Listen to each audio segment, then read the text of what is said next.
Eh bien, bonjour à tous, et oui, cette émission est peut-être devenue régulière, mais ne mettons pas tous nos deniers sur ce pari, car nous n'en sommes qu'à la 2e émission. Avant de commencer, il est bien sûr de coutume de vous présenter mes comparses, à commencer pour changer par notre lauréat dans la catégorie Chiffre TV. Quand il ne se souvient pas d'une date, il part en randonnée aux 4 coins de la France, c'est David Saint-Nazaire. Bien, bonsoir à tous, merci pour cette très belle présentation. Ravi de vous retrouver pour à la fois, moi qui ai l'habitude de gravir les sommets de Haute-Savoie, et bien là on va gravir ensemble les sommets du Festival de Cannes et les Marches Rouges et ce sera très bien aussi. C'est vrai, c'est moins haut, mais c'est aussi bien, effectivement. Notre deuxième interlocuteur est l'égérie de la carte Gaumont, si régulier qu'il a un menu à son nom, le Pop Mix Eater. Lui qui adore entendre le doux bruit du maïs sous la dent de Jean-Kévin à côté de lui lors de la séance de Doctor Strange, c'est Comics Eater. Bonsoir à tous. Eh bien, tu te trompes en plus parce que la semaine depuis 15 jours, je ne vais pas trop au Gaumont, je vais dans le petit cinéma Art et Essai. Donc voilà, je fais de l'infidélité. Ah bah bravo, voilà, moi je prépare des super trucs comme ça, là, tout écrit, et en fait tu vas même plus dans le cinéma auquel tu parles. Si, mais c'est parce qu'il y avait pas la programmation qui m'intéressait. Oui, ça reviendra. Le bruit des popcorn te manquera au bout d'un moment, je pense. Oh oui. J'adore ça, j'adore ce bruit en plus. Eh bah oui, on le sait bien. Et la dernière, mais non des moindres, qui a en personne monté les marches de Cannes, investi dans son travail, elle y est allée beaucoup trop tôt et n'a pas compris pourquoi le tapis était rose, c'est Thalys, comment vas-tu? Ça va très bien, merci. Mais il était très beau ce pink carpet. Vous pouvez d'ailleurs aller écouter l'émission, je ne sais plus combien, de Bobincast pour écouter tes reviews de séries que tu étais allé voir pour Cannes Série il y a quelques semaines. C'était pour le mois d'avril. Et ben voilà, on va entreprendre tout de suite cette émission. Alors comme d'habitude, on va passer par les news. On parlera ensuite un tout petit peu de Doctor Strange in the Multiverse of Madness, puisqu'on l'a tous vu et que c'est quand même l'occasion d'en parler. Et nous aurons ensuite notre gros sujet du jour, ce sera les festivals, leur importance et surtout pourquoi certains décident encore d'exclure les plateformes de streaming qui parfois ont quand même des films qui auraient le mérite d'être montrés lors de ces récompenses. On va ensuite forcément parler des recommandations que nous aurons chacun de notre côté et on va tout de suite passer à nos news.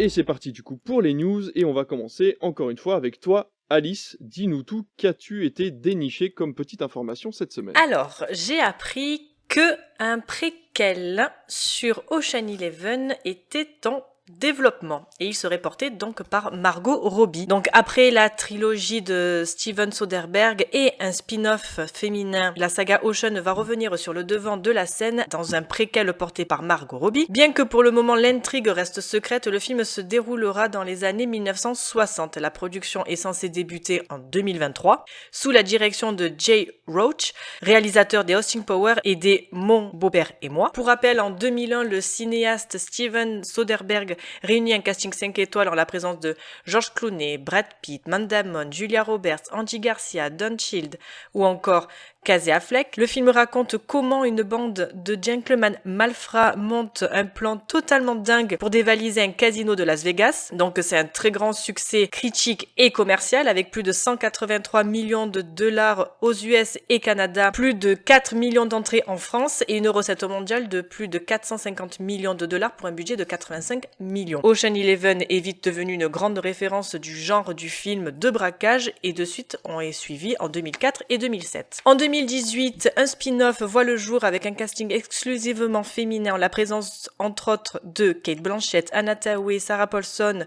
et de Sandra Bullock, décrit comme étant la sœur de George Clooney dont il n'a jamais été mention en amont, donc pourquoi pas. Mais côté critique, c'est très mitigé. Pour un budget donc de 70 millions de dollars, il en a rapporté 300 millions au niveau mondial. Donc côté box-office, ils n'ont pas eu à se plaindre, ça va plutôt. Donc pour en revenir en fait à ma news, moi je trouve que le cinéma, est-ce qu'il serait pas entre guillemets condamné à refaire du réchauffé en étirant leur succès entre suites de grandes sagas comme Star Wars 7, 8, 9 ou Pirates des Caraïbes 4 et 5, les préquels avec récemment Les Animaux Fantastiques, les reboots avec prochainement Resident Evil ou les remakes avec Oldboy, Guilty de Netflix, The Tourist et dernièrement avec Coda qui a eu donc l'Oscar du meilleur meilleur film. Des films de braquage, ça, depuis les années 2000, il y en a eu une liste incroyable avec notamment Braquage à l'anglaise, Braquage à l'italienne, Inside Man, Rock'n'Rolla, The Score et j'en passe. Le dernier en date étant Army of the Dead de ce bon vieux Zack Snyder, qui lui-même a eu un préquel, et la série Lupin qui s'est hissée deuxième sur le podium des séries les plus vues sur Netflix. Donc on voit un ressort de ce genre, mais est-il souhaitable, voire nécessaire de déterrer la franchise qui est Ocean et ne pas partir en fait sur quelque chose non pas de neuf, mais de moins estampillé, on va dire nostalgique, car jouer avec le nom et l'affect qu'ont les gens pour ces films les ferait à mon avis revenir en salle. Voilà, donc faire un film de braquage, pourquoi pas, qu'il soit estampillé Ocean et qu'ils en fassent un préquel, je suis pas trop chaud pour l'idée. Bah après, comment dire, le cinéma a toujours fonctionné sur des suites et des préquels, je pense, sur des histoires déjà connues. Je pense qu'on a l'impression qu'il y a une recrudescence en ce moment, mais je pense que ça a toujours été le cas, c'est juste qu'on en parlait peut-être un peu moins. C'est malheureusement ce que demande le spectateur aussi. On le voit avec toutes les suites, avec les Marvel, etc. C'est comme tu disais, le confort de ce qui est déjà connu qui attire les gens en salle. Donc forcément, ça attire aussi les producteurs de partir sur ce genre de production. Moi, je suis pas contre. J'ai pas vu Ocean 8, donc celui avec le casting entièrement féminin. Margot Robbie, ça me dérange pas. C'est une actrice qui est plutôt bonne et qui attirera un certain public. Donc à voir si elle ne fait pas encore une fois du Harley Quinn. Parce que c'est aussi le problème de Johnny Depp ces dernières années, qui s'était coincé dans un certain type d'acting, et on voyait finalement Jack Sparrow un peu partout dans ses derniers rôles. Donc voilà, à voir un petit peu ce que ça peut donner sur ce genre de film-là. Les garçons, vous, de votre côté, vous en pensez quoi ? Je pense que je regarderai la bande-annonce quand elle sera disponible pour voir à quoi ça ressemble, et j'irai, si ça me tente, oui, par curiosité, parce que je les ai tous vus.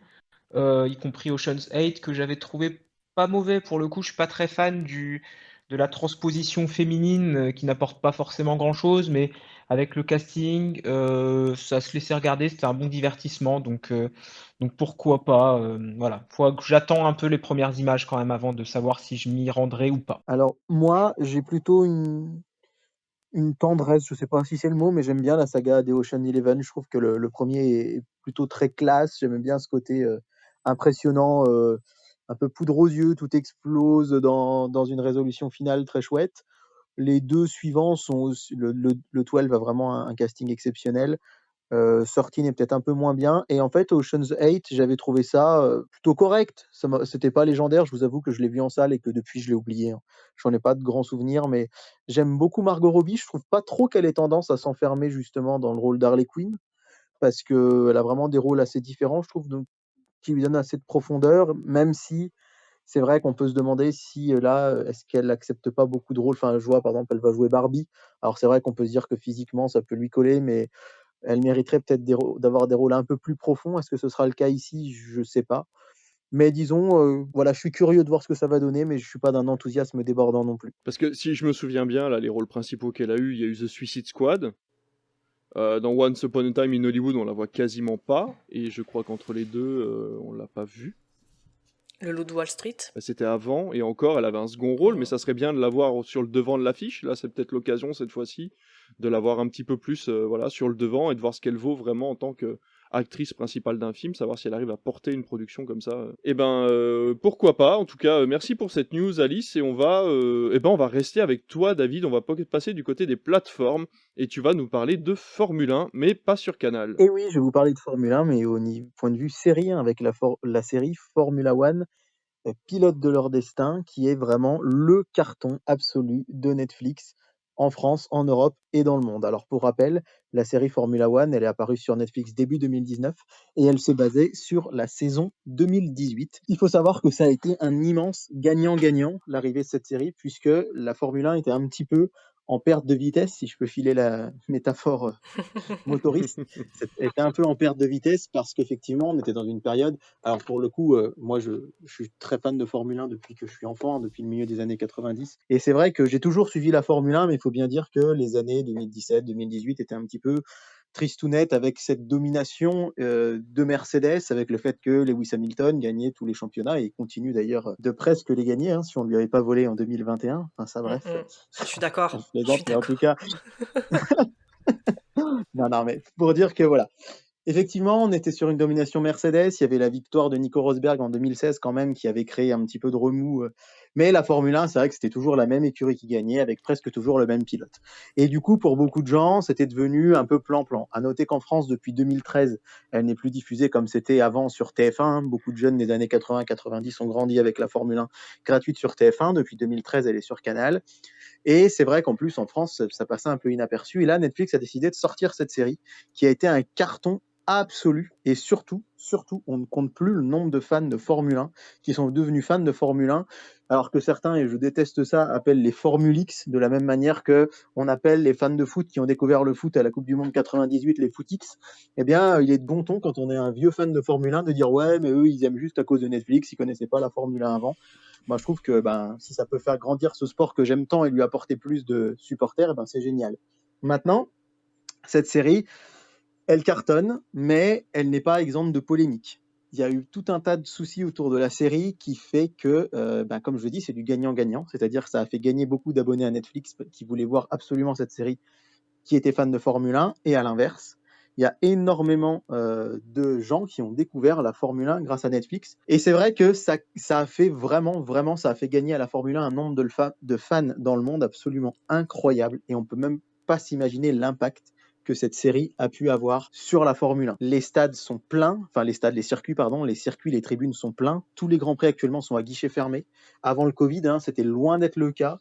Il y a même parfois, on retrouvait quelques jours plus tôt, avant le Grand Prix, des places bradées. Là, je peux vous dire que moi, j'irai au Grand Prix de France au mois de juillet et c'est déjà sold out depuis très longtemps. Et donc, ce sera la première fois de ma vie que j'irai à un Grand Prix de Formule 1. Donc, je suis super content d'aller au Castellet. Mais pour vous dire que j'ai acheté mes places quand même, si je dis pas de bêtises, en septembre-octobre pour un Grand Prix qui va se courir au mois de juillet. Et donc du coup, ça a eu cet immense impact, mais il y a quand même quelques polémiques du côté des pilotes de Formule 1 notamment, hein. On rappelle que Max Verstappen a refusé de participer à la saison 4, disant que Netflix créait des fausses polémiques, des fausses rivalités entre les pilotes. C'est vrai qu'il y a des erreurs dans la série, hein, certains Grands Prix. Je pense au Grand Prix, si je dis pas de bêtises, 2021 du Brésil, qui nous annonce Verstappen en pole, alors qu'en fait, c'était Valtteri Bottas, qui va nous créer des fausses disputes. On va prendre par exemple un exemple tout bête chez McLaren jusqu'en 2020. Les deux coéquipiers, c'était Lando Norris et Carlos Sainz, qui sont très amis dans la vie.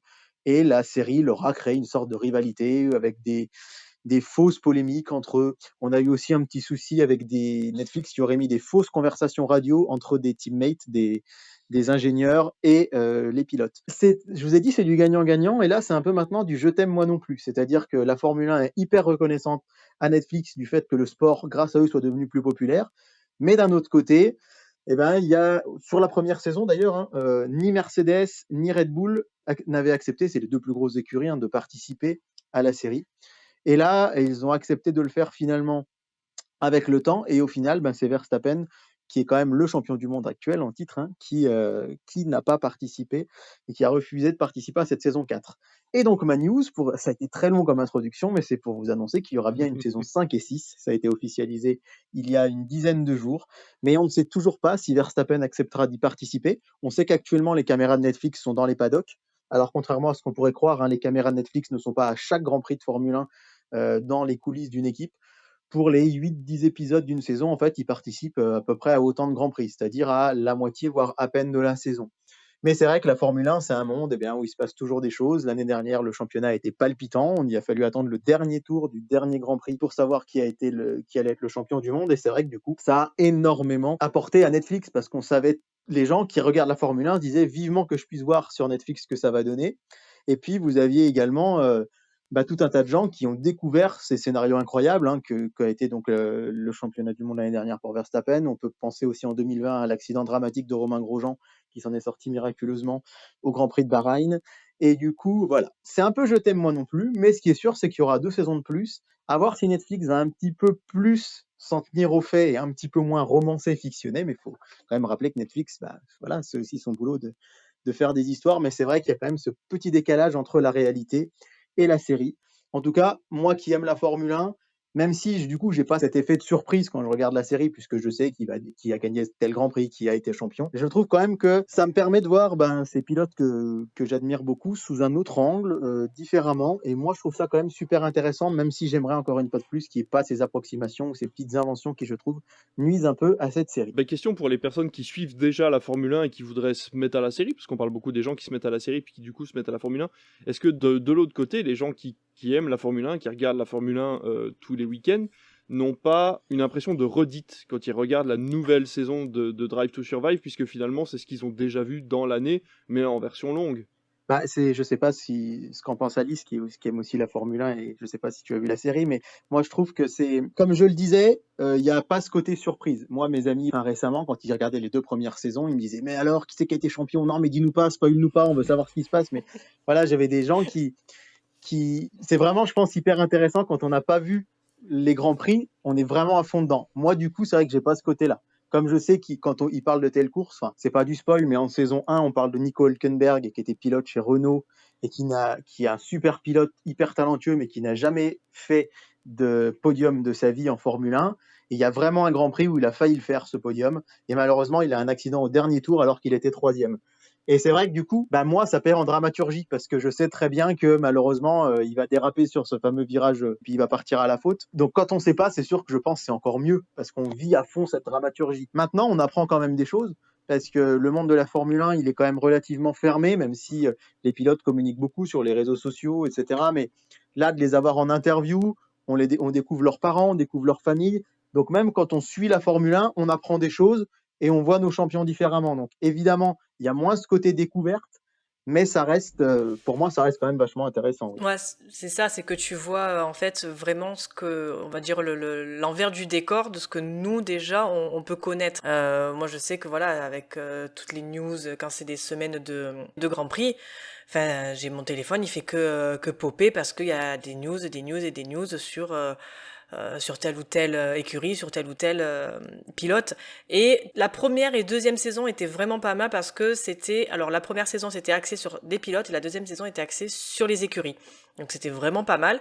Je t'avoue, je n'ai pas vu la dernière saison parce que je savais tout en fait. Je savais tout et c'est vrai qu'il y a beaucoup de choses qui ont été romancées entre guillemets.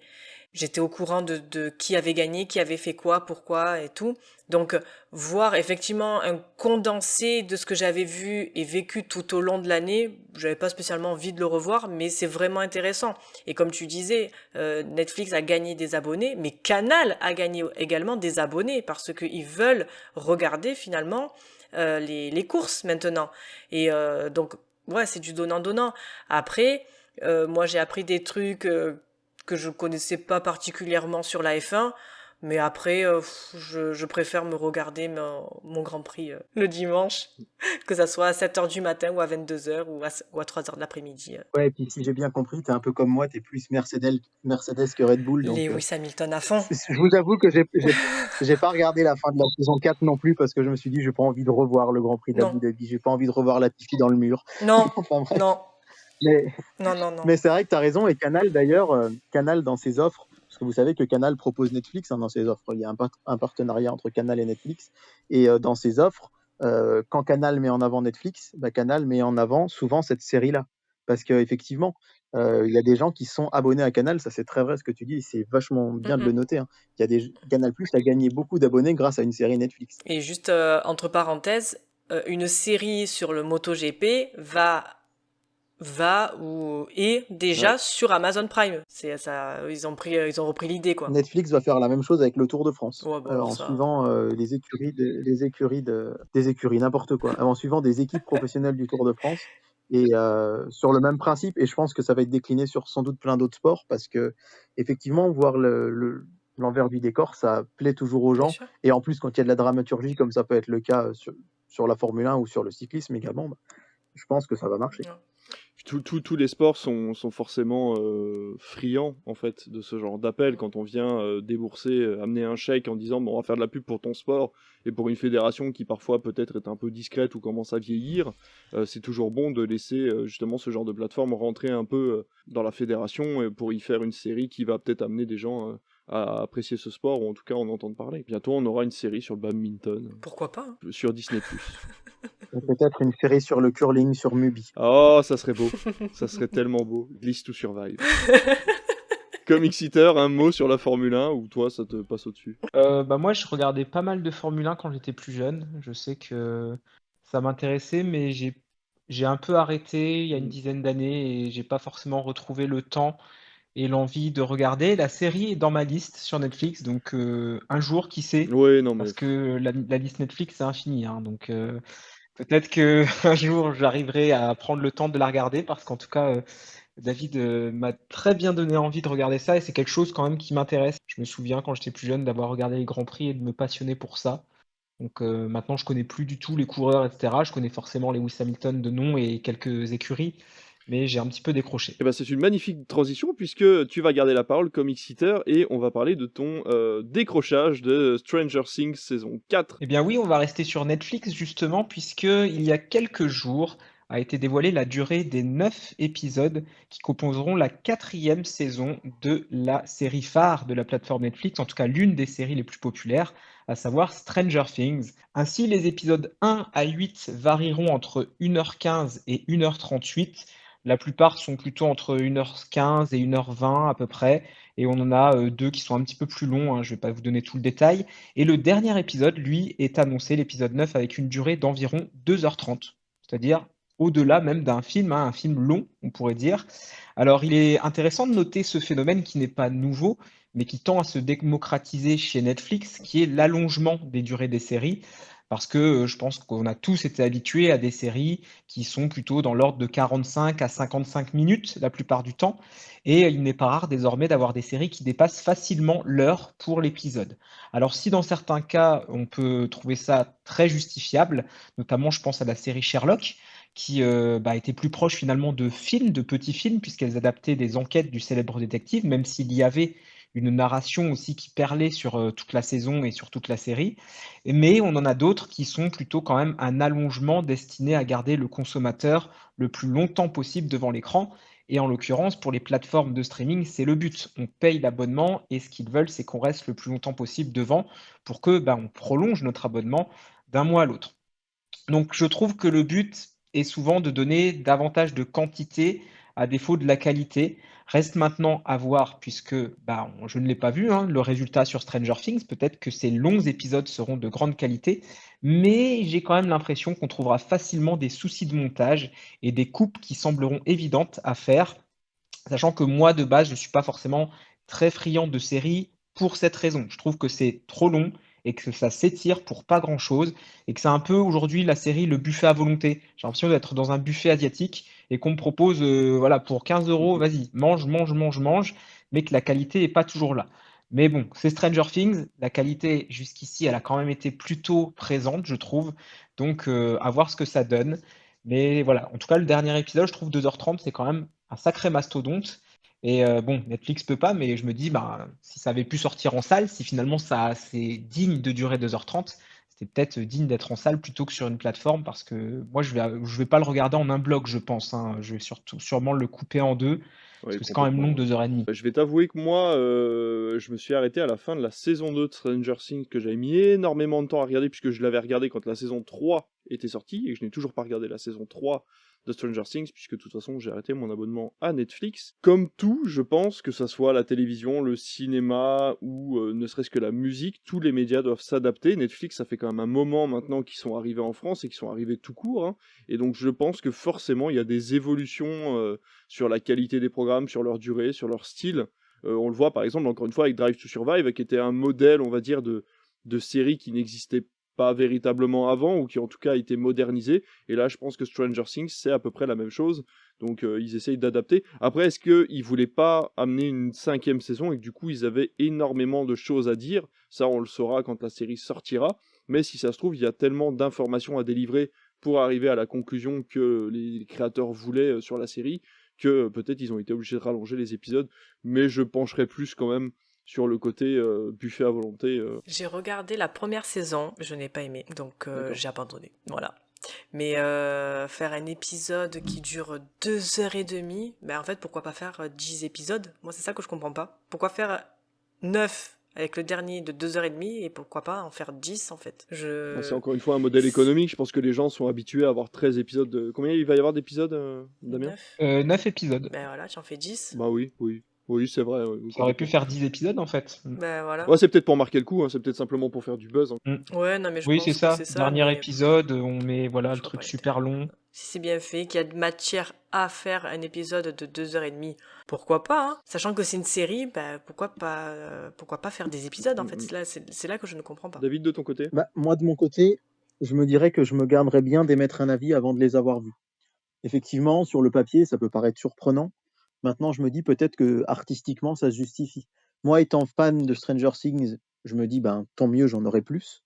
Maintenant, c'est vrai que on est d'une génération, nous, qui avons surtout connu des séries télé enfin, des séries qui étaient calibrées pour la télé. Si on prend ben, les grandes séries des années 2000, Lost, Desperate Housewives, Grey's Anatomy, 24 heures chrono, les experts, j'en passe, c'est des meilleurs. C'était vraiment calibré pour la télé américaine. Un épisode, c'est 52 minutes avec tant de coupures pub de tant de minutes. Chez nous, en France, ça devenait 52 minutes avec une coupure pub de 5 minutes, etc. Et tout était très calibré pour ne pas déborder du moule. Alors, moi, vous le savez, je suis quand même plutôt un défenseur de la télé que des plateformes, mais s'il faut bien reconnaître une chose aux plateformes, enfin, je dis défenseur, hein, je suis abonné aux plateformes comme vous, il n'y a pas de souci, mais ce que je veux dire, c'est que pour moi, un des avantages des plateformes aussi, c'est que quelque part, on n'a plus cette contrainte-là. On n'a pas la contrainte d'un diffuseur qui doit avoir un programme avant, un programme après, et ne pas dépasser. Et je me dis, ben, du coup, ça peut laisser libre cours à l'art, justement, aux artistes. Et puis, ben, s'il veut que son épisode, au lieu de faire 52 minutes, il fasse 1h45, ben, c'est peut-être que ça se justifie. Donc, je me dis que ça a au moins cet avantage-là, les plateformes. Maintenant aussi, ça peut avoir la contrainte que ben, quand les épisodes devaient faire 52 minutes, ben, le réalisateur et les scénaristes étaient obligés de le rythmer, quelque part. Ils devaient tenir. Là, du coup, ben, peut-être qu'effectivement, on va s'affranchir de coupes qui auraient été nécessaires. Personnellement, moi, je sais que ben, il y a des épisodes de True Detective que j'adore. Il y a eu des épisodes d'1h20, 1h25. Le final de la série Oz, il était pas loin de 2 heures. Mais c'est vrai que c'est souvent plutôt sur des épisodes uniques en fin de saison ou des choses comme ça. Là, c'est plus surprenant. Mais maintenant, encore une fois, je trouve que ben, c'est toujours bien de se garder d'avoir un avis tant qu'on n'a pas vu et de juger sur pièce. Mais c'est vrai que c'est surprenant, mais j'ai hâte de voir ce que ça donnera quand même. Oui, effectivement, on va attendre de voir. C'est vrai que Disney+ a lancé dernièrement sur les séries Marvel un tournage en fait d'un bloc de 6 heures prédécoupé en épisodes de 1 heure ou de 30 minutes en fait. Et ça désignait la durée en fait totale du média donnait la durée par épisode. C'est-à-dire qu'on avait 6 épisodes de WandaVision, on a eu 8 épisodes de Falcon and the Winter Soldier. Donc en fait, t'as raison David sur ce point-là, le fait qu'on n'ait plus les coupures pub donne une liberté de durée en fait aux créateurs de la série qui après peuvent redécouper la série en nombre d'épisodes voulus et finalement ça peut être tout simplement une volonté des créateurs sur la 4e saison de pouvoir redécouper la série après avoir fait un bloc là ça va faire un bloc d'une dizaine d'heures ou d'une douzaine d'heures qui va être redécoupé en un certain nombre d'épisodes à un point bien précis de début du générique quoi. Ouais, c'est ça. Après, c'est pas tant d'ailleurs la publicité qui définissait la durée d'un épisode, mais la grille des programmes surtout. C'est-à-dire que si vous faisiez un épisode qui fait 1h30, ben, vous saviez que le programme d'après, surtout aux États-Unis, il ne faut pas oublier que chez nous, TF1, France 2, M6, quand on regardait Desperate Housewives sur Canal, par exemple, le jeudi soir, il y avait 2 épisodes à la suite. Quand il était diffusé ensuite sur M6, c'était pareil, c'était par bloc de 2 épisodes. Aux États-Unis, on est vraiment sur ces séries, c'est des formats d'un épisode par semaine, donc 52 minutes par semaine. Et du coup, c'est juste impossible d'avoir quelque chose d'un peu plus long parce que forcément, après, ça décale tout le reste. Effectivement, là, c'est l'avantage de la plateforme, c'est qu'ils se disent, bah écoutez, on fait autant de temps qu'on veut et on va voir si ça passe. Les séries Marvel sur Disney+, je suis pas méga fan de toutes, mais c'est vrai qu'elles sont vraiment construites comme des longs métrages qu'au final on a découpés. Donc là, à voir la découpe de Stranger Things, ce que ça va donner. Ben, merci pour cette news qui est là aujourd'hui les news c'est bien, on prolonge en fait sur des sujets, on s'intéresse et puis finalement ça nous permet de parler de plein de trucs. J'adore ça, mais il est temps de raccrocher les wagons et de s'intéresser au Festival de Cannes puisque ma news va nous introduire à notre sujet principal, bien qu'on va parler un petit peu de Doctor Strange juste avant, mais j'ai trouvé encore une news plutôt cocasse, puisque, comme vous le savez, TikTok est le partenaire officiel du Festival de Cannes cette année. Et considérant qu'il n'était pas assez mis en lumière, il a décidé de se faire encore plus remarquer avec cette histoire que je vais vous raconter. Alors TikTok a donc créé cette année une compétition, des films de moins de 3 minutes, ça a quand même généré 70 000 candidatures et surtout 4,5 milliards de vues. Pour élire le grand vainqueur, il fallait forcément un jury, et pour le présider, Riti Pan, qui est un réalisateur franco-cambodgien, assez peu connu par chez nous, mais qui est très engagé dans sa filmographie, ce qui est déjà très drôle pour quelqu'un qui va présider le jury TikTok, mais soit. Alors après quelques jours, le cher monsieur a décidé de quitter le jury, expliquant que la plateforme est trop insistante sur ses suggestions de lauréats. Alors heureusement, quelques jours plus tard, TikTok est revenu sur sa décision et a reconnu l'indépendance et la souveraineté du jury. On attend donc maintenant le grand vainqueur, qui sans nul doute sera récompensé par la gloire et l'argent grâce à ce prix. Alors j'ai trouvé ça vraiment très drôle de voir que TikTok, pour sa première année en tant que sponsor officiel de Cannes, décide de suggérer de façon assez intensive certains créateurs plutôt que d'autres à son jury, surtout que le réalisateur, donc Pan, est assez connu pour des films engagés pour le Cambodge, en fait, justement. Il est plutôt du côté de la liberté d'expression, on va dire, donc c'est vrai que c'est assez particulier de vouloir lui imposer des choix comme celui-là, et voilà, j'ai trouvé ça quand même assez drôle. Je sais pas si vous aviez entendu parler de cette histoire, mais bon, en tout cas, encore une fois, ce qui est bien, c'est que ça fait parler de Cannes. Je sais pas s'il y a des TikTokers parmi vous. Non, je suis trop vieille pour ça. Oh, t'es trop vieille pour ça, on a le... Non, je suis plus vieux que toi, non? 30. Ah bah oui, je suis plus vieux que toi, du coup 33, et je TikTok, moi, donc tu vois, comme quoi tout le monde peut TikToker. Ah bah tu vois, je ne savais même pas que c'était le partenaire, je ne savais même pourtant, pas. ça a été mis en avant. Ouais, bah je sais pas, j'ai dû passer vraiment à côté. Oui, c'est pas très grave. J'ai un abonnement sur TikTok, c'est le cinéma Rio Borvo. Donc, je me suis fait un compte pour te faire plaisir, mais j'ignorais complètement aussi que TikTok était partenaire. J'ignorais tout de ce que tu nous as dit là.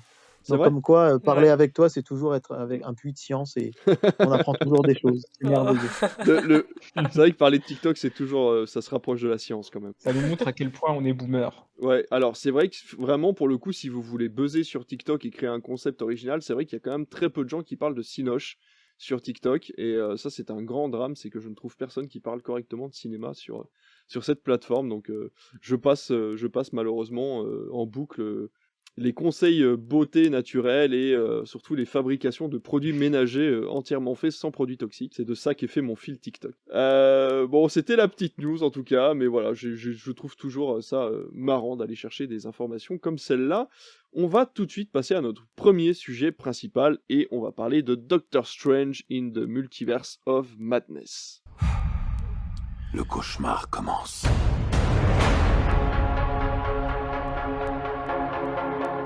J'ai fait ce que je devais faire pour protéger notre monde. Vous ne pouvez pas tout contrôler, Strange. Vous avez ouvert le portail qui relie les univers. Et nous ignorons quels êtres ou quelles choses vont le franchir. Wanda, que savez-vous du multivers? Vision avait une théorie. Il pensait que c'était dangereux.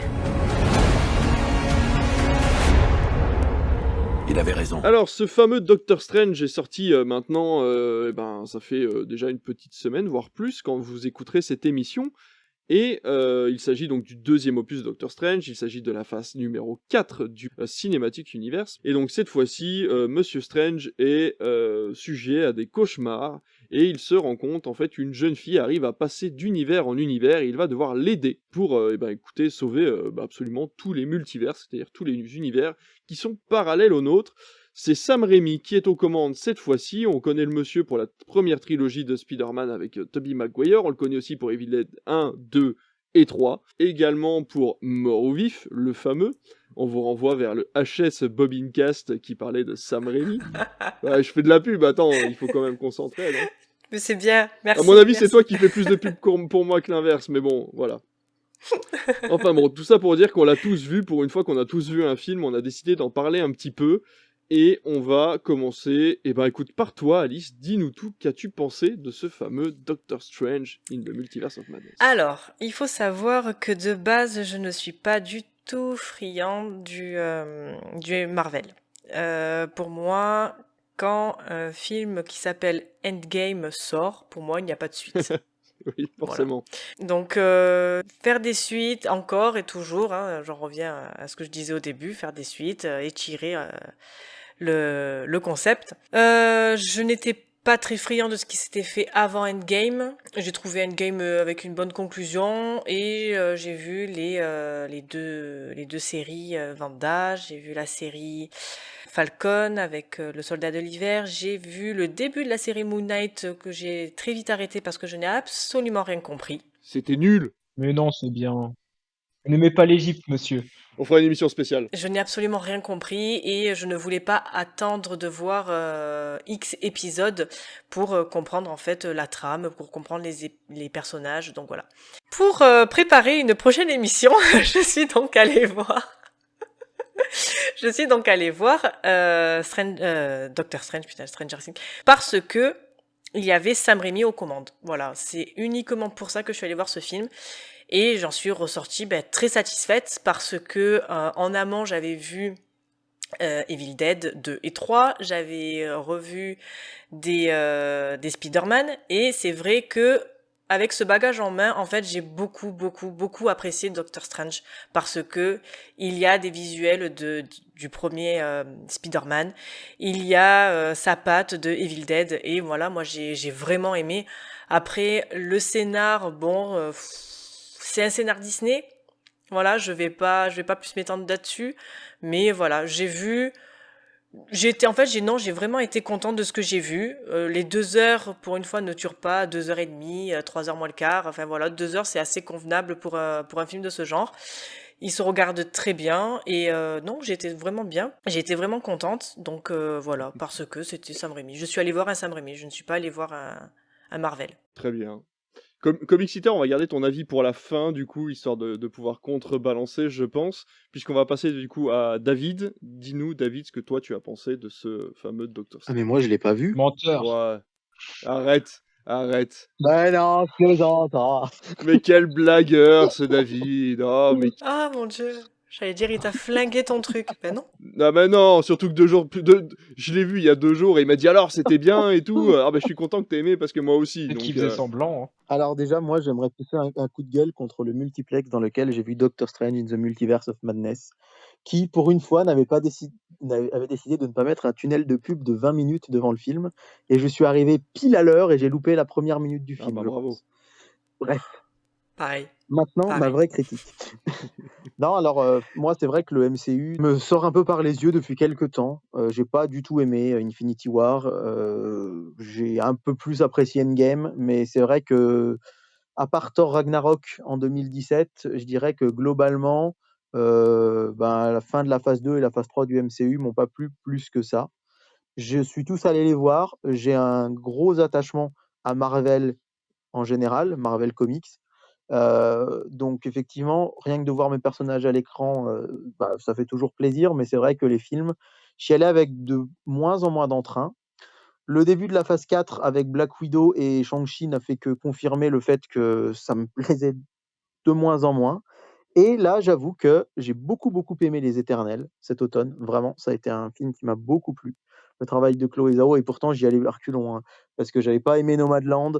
Là, vraiment, ça a été une bonne surprise. Et je dois vous avouer que j'ai passé un bon moment devant Doctor Strange 2. Parce que, alors déjà, j'avais revu le premier en Blu-ray un petit peu avant. J'ai pu voir la fameuse série What If, dont j'avais pas aimé plus que ça le début et qui finalement s'est avérée être une bonne surprise. Donc j'étais bien plongé dans mon univers Doctor Strange et j'ai trouvé ça intéressant d'un point de vue de la réalisation.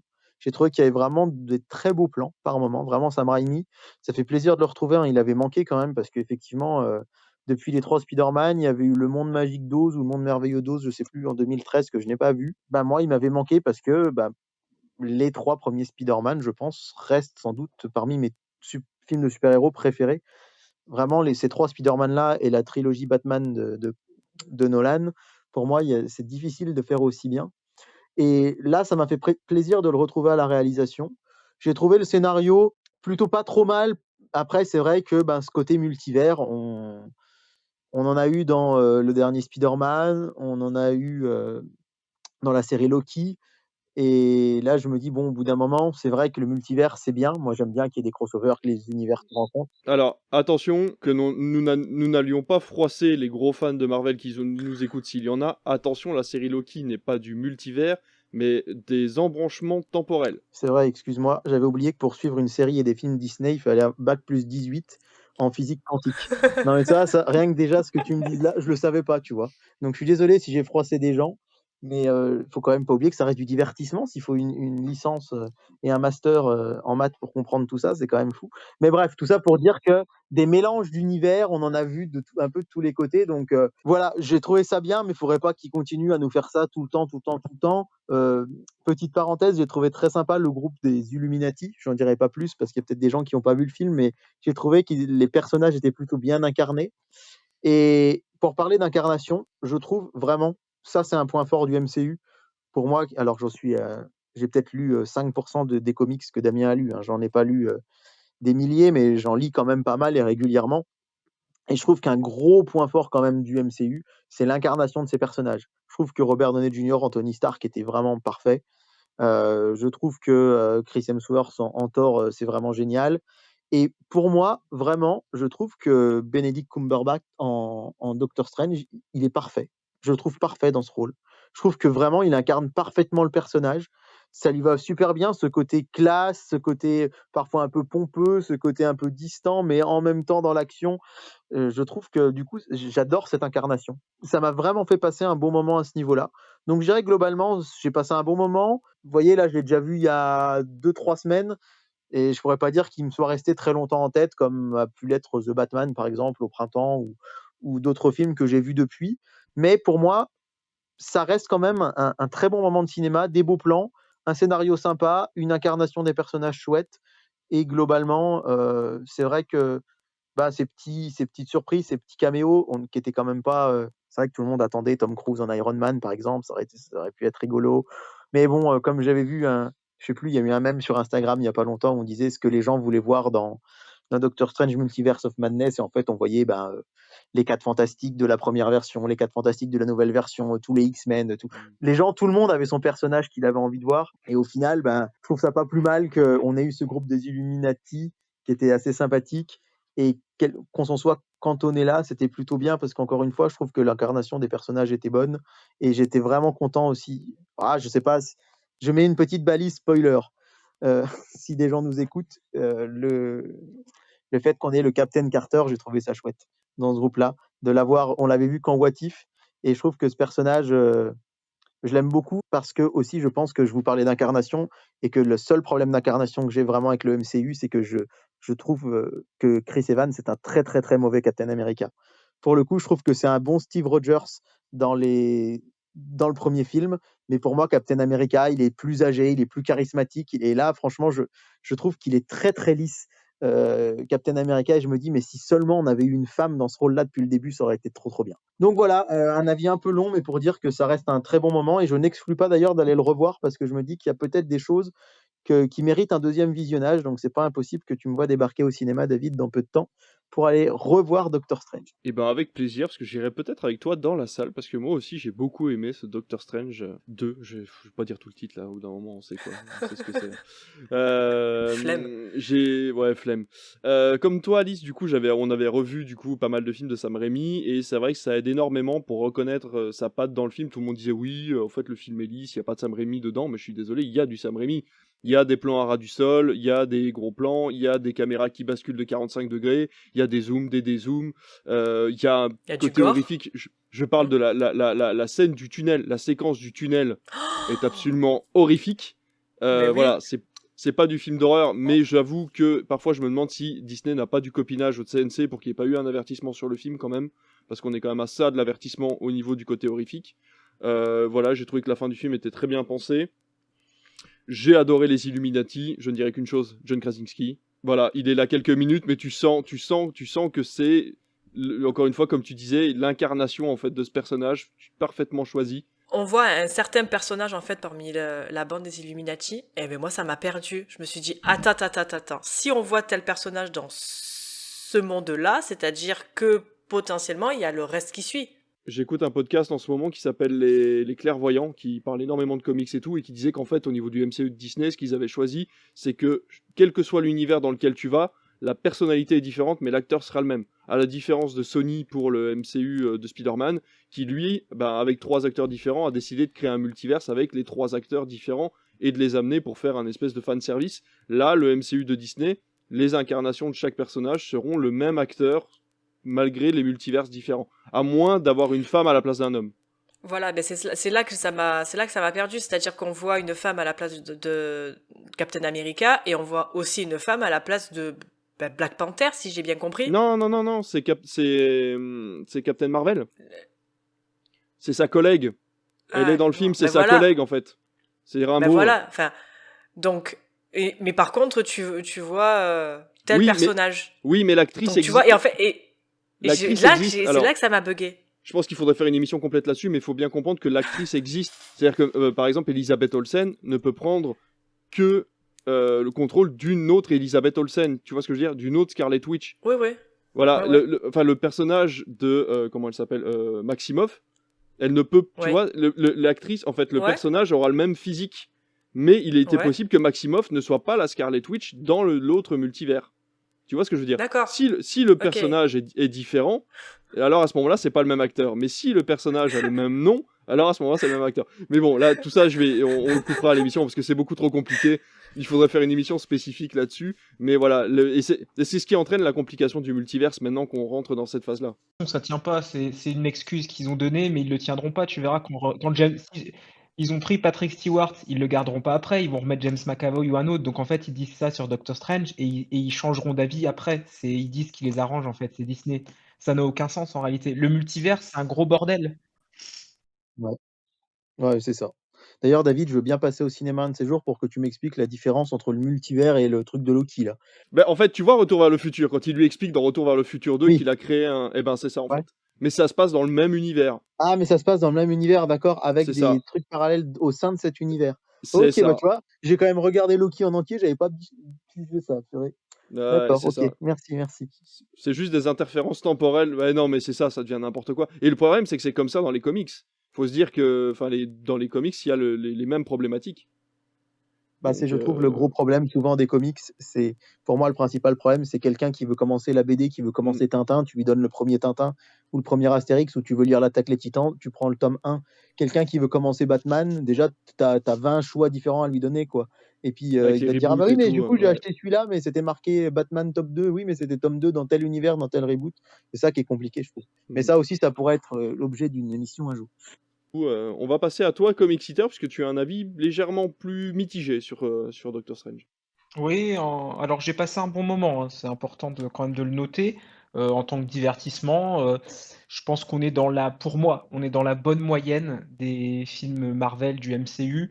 On n'est pas dans les films que j'ai préférés et on n'est pas dans la liberté d'action qu'a eu Chloé Zhao, parce que comme David, j'ai beaucoup aimé Eternals, qui je trouve avait quand même si on sent que Disney quand même a contrôlé les choses, avait quand même une plus grande liberté et surtout il se tenait en un bloc. Là, le problème que j'ai avec Doctor Strange, c'est que j'ai l'impression d'avoir une glace Disney avec des pépites goût Sam Raimi et qui fait un mélange bizarre parce que Sam Raimi, quand il fait ses séquences dont vous avez parlé, ça fonctionne et c'est horrifique. Mais à côté de ça, c'est Disney et c'est MCU. Donc en fait, j'étais l'impression d'être en train de zapper entre deux films différents où c'est la rigolade, on s'amuse bien et puis on raconte le multivers, les caméos, les personnages et d'un seul coup, séquence horreur, séquence Sam Raimi avec la caméra qui fait des trucs sympas et ça dure jamais très longtemps. Donc j'ai beaucoup aimé évidemment les effets Sam Raimi, les mouvements de caméra, tout ça, mais la recette multivers en plus me dérange parce que c'est des caméos qui servent pas à grand chose. Les Illuminati ils font un peu pitié, même si dans les comics ils font pitié aussi, hein, je vous l'annonce, c'est des bras cassés, hein, clairement. Et l'histoire, je trouve, pour le coup, aurait peut-être mérité d'être plus longue. Moi qui pourtant n'aime pas que les films soient trop longs, notamment les films Disney, je trouvais que là, c'était pas assez long pour développer correctement les personnages, pour les mettre en avant, pour créer du drame et de l'émotion. Moi, j'ai pas eu beaucoup d'émotion. Le personnage de Wanda, sans trop en dire, moi, ce qui m'a le plus dérangé, c'est ce personnage-là, pour lequel je n'ai aucune empathie. Et j'ai aucune empathie parce que son arc narratif est censé être terminé dans la série WandaVision, qu'on est obligé de voir d'ailleurs, et ça me dérange d'être obligé de voir une série pour comprendre un film, parce que autant What If, c'est du bonus, autant Loki, ça sert pas à grand chose, moi j'ai envie de dire, de le voir, autant si on n'a pas vu WandaVision, On ne comprend pas. C'est pas possible. On se dit, moi j'ai quitté Vanda à la fin d'Endgame, je retrouve Vanda ici, qu'est-ce qui se passe? C'est quoi le délire? Et voilà, moi le personnage de Vanda, il m'a saoulé au plus haut point. Même la révélation, voilà, sans trop en dire, mais c'était ha ha ha, c'est moi. J'ai trouvé ça très ridicule et que ça dessert ce personnage que j'apprécie depuis le début, ce personnage de Vanda, et qui avait avec Vendavision un développement et vraiment une émotion qui était là parce que c'était le parcours du deuil hein, en Vendavision. Et à la fin, je me suis dit, ben voilà, c'est une belle expérience sur le deuil, en plus d'avoir des petits côtés sympas d'un point de vue cinématographique. Et puis arrive Doctor Strange et on me dit, bah non, c'est pas ça. En fait, c'est reparti pour un tour. Donc voilà. Par contre, comme David, j'adore Benedict Cumberbatch. De toute façon, j'adore de base. Hein. C'est un acteur incroyable, il a un charisme de fou. Et je trouve qu'il incarne bien Doctor Strange en le rendant sympathique.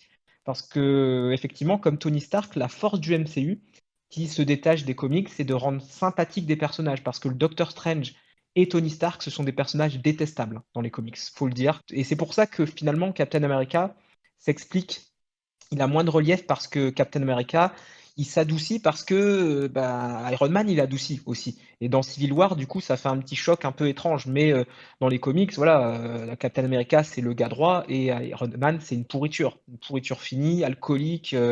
Voilà, il n'y a rien qui va. Et Doctor Strange, c'est quelqu'un qui n'hésite pas à sacrifier tout le monde, qui n'en a rien à faire des êtres humains, alors que le Doctor Strange du MCU, il l'a montré avec Spider-Man, il est capable de mettre en danger l'univers entier pour aider un gamin, pour protéger une gamine.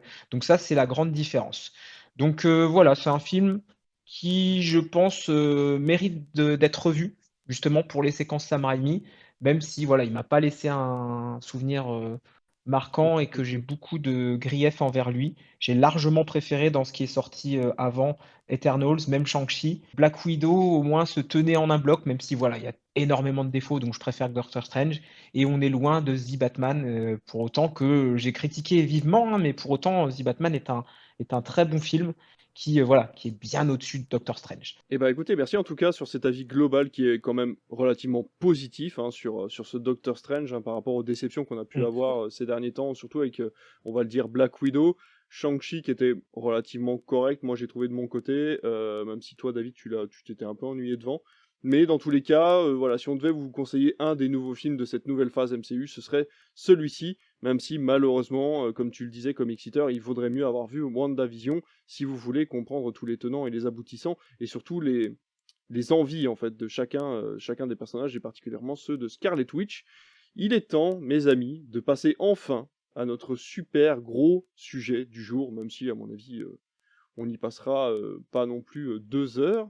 On va parler de Cannes, vous le savez sûrement, le festival de Cannes vient de commencer, et il est de bon ton de se poser la question, après 2 ans de confinement, de fermeture de cinéma, est-il encore utile d'avoir des festivals de cinéma, et faut-il encore parler de tous ces films, de tous ces réalisateurs qui viennent se serrer la main devant un tapis rouge. Quelques chiffres avant de commencer, il faut savoir que le premier festival de Cannes est de 1946, qu'il n'y a que 2 femmes en 75 ans qui ont gagné la Palme d'Or, c'est Jane Campion en 93 pour La leçon de piano et Julia Ducournau pour Titane il y a 1 an. L'occasion donc de poser les projecteurs sur de plus en plus de films hors compétition, aussi cette année avec Top Gun, 3000 ans à t'attendre, et aussi le nouveau film d'animation Le Petit Nicolas par exemple. Alors cette année il y a 21 films en compétition, il y en a plus du double qui sont présentés ou représentés, et encore une fois aussi, hors tapis rouge, il y a le marché du film, hein, avec des achats de films entre distributeurs et producteurs qui se fait forcément en dehors des caméras. Alors, il n'existe pas que le Festival de Cannes, hein, on a aussi les Golden Globes en janvier, les Césars en février, les Oscars en mars, la Biennale de Venise entre août et septembre, la Berlinale de Berlin, et le film fantastique de Gérard Mer, ou encore le Festival de Sundance, qui sont tous les deux au mois de janvier. Alors il en existe plein d'autres, hein. On connaît notamment celui qui est dans notre région, David, hein, le festival du second rôle, hein, Jean Carmet, qui a quand même un assez gros rayonnement, hein, il faut le dire. La plupart du temps on voit des jeunes acteurs se présenter à Moulins et puis finalement finir en tête d'affiche de nos films français quelques années plus tard. On va se poser la question tout de suite, on va pas passer par 4 chemins.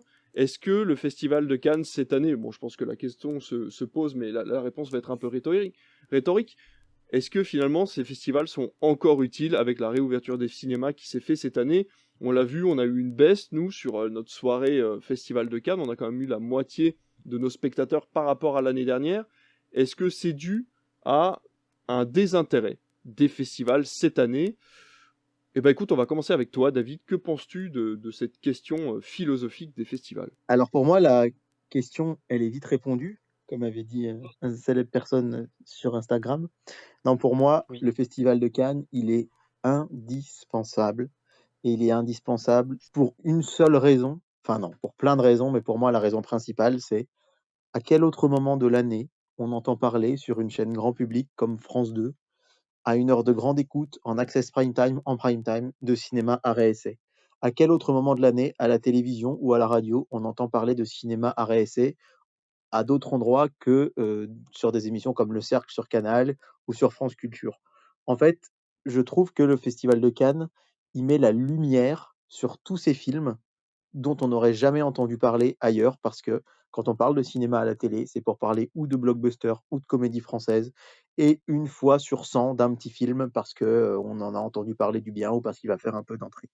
Donc Cannes met en lumière le cinéma arrêt essai, et ça pour moi c'est sa raison, la raison primordiale pour lesquelles les festivals, et en particulier, enfin le festival de Cannes, hein, puisqu'on est en train de parler de lui actuellement, c'est vrai qu'on ne peut pas dire que la Mostra de Venise elle ait une impact en France dans les médias, mais en tout cas, moi je trouve que rien que pour ça, le festival de Cannes il est indispensable, parce que sinon on n'entendrait jamais parler de ce type de film. On entendrait évidemment qu'on entend parler de Top Gun Maverick, hein, mais on entend aussi parler de Cronenberg. On entend parler de gens qui sont des maîtres absolus dans le 7e art, et sans le festival, on n'en entendrait pas parler. Donc ça, c'est la chose principale. Et puis effectivement, en ces temps, il ne faut pas se voiler la face, très très très difficile pour les cinémas. Je dirais pas catastrophique, mais très difficile. Eh bien, effectivement, remettre un peu le curseur sur le cinéma, je trouve ça très bien. On parlera peut-être après de l'histoire de la polémique des plateformes, etc. Mais en l'occurrence, avant toute chose, je pense qu'il est primordial aujourd'hui d'entendre parler de cinéma, parce que plus on entend parler de cinéma, plus les gens vont en salle. Et ça, c'est vraiment, vraiment, vraiment, c'est une certitude. On n'attire pas les mouches avec du vinaigre, et de la même manière que quand vous voyez une pub à la télé pour un produit, ben souvent c'est vers ce produit-là que vous allez vous tourner quand vous allez aller dans un magasin. Bien là, le simple fait que votre cerveau a consciemment entendu parler de cinéma à pleine balle pendant 15 jours, ça va vous donner envie d'aller au cinéma.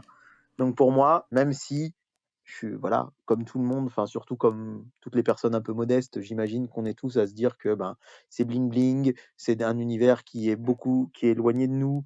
Voilà, les smokings, les soirées avec des champagnes qui coûtent des prix à 4 chiffres, etc. Effectivement, tout n'est pas rose à Cannes, tout n'est pas irréprochable.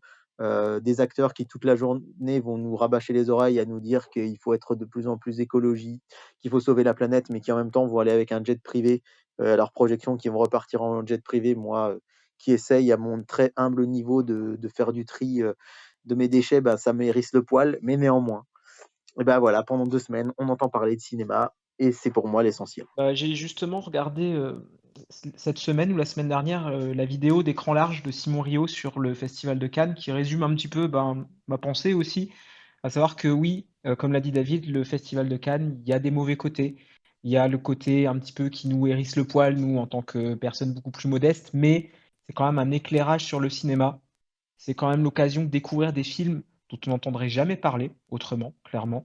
Et il y a aussi, tu le disais, tout le marché du film. C'est-à-dire qu'au-delà de notre aspect, nous, extérieurs, spectateurs, c'est aussi l'occasion pour des acteurs du cinéma, de cette industrie, pour des gens qui veulent faire du cinéma, des étudiants, etc., de découvrir un peu ce monde-là, de rencontrer des gens, des producteurs, des réalisateurs, pour les exploitants, d'essayer de... Voilà, donc il y a toute cette partie-là qui nous est, à nous, grand public, un peu inconnue, parce que nous, on voit la montée des marches, on voit les séances projetées, on voit le palmarès, mais il y a toute une industrie et tout un microcosme qui se fait à Cannes pendant cette période-là, ce qui fait que voilà, la ville, elle est pleine à craquer, que le prix est extrêmement élevé pour retrouver une chambre d'hôtel.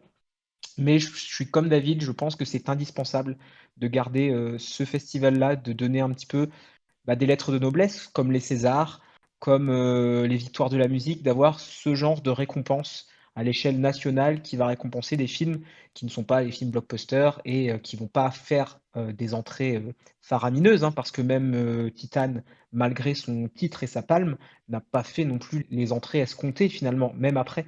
Mais je pense qu'il y a plus de personnes qui sont allées le voir que si le film n'avait pas eu cette visibilité-là. Et je pense que là, ce sera un petit peu pareil pour des films comme le Cronenberg, qui va d'ailleurs rebuter certains, mais qui vont y aller quand même, parce qu'ils vont voir que c'est passé à Cannes, que ça a fait polémique, etc.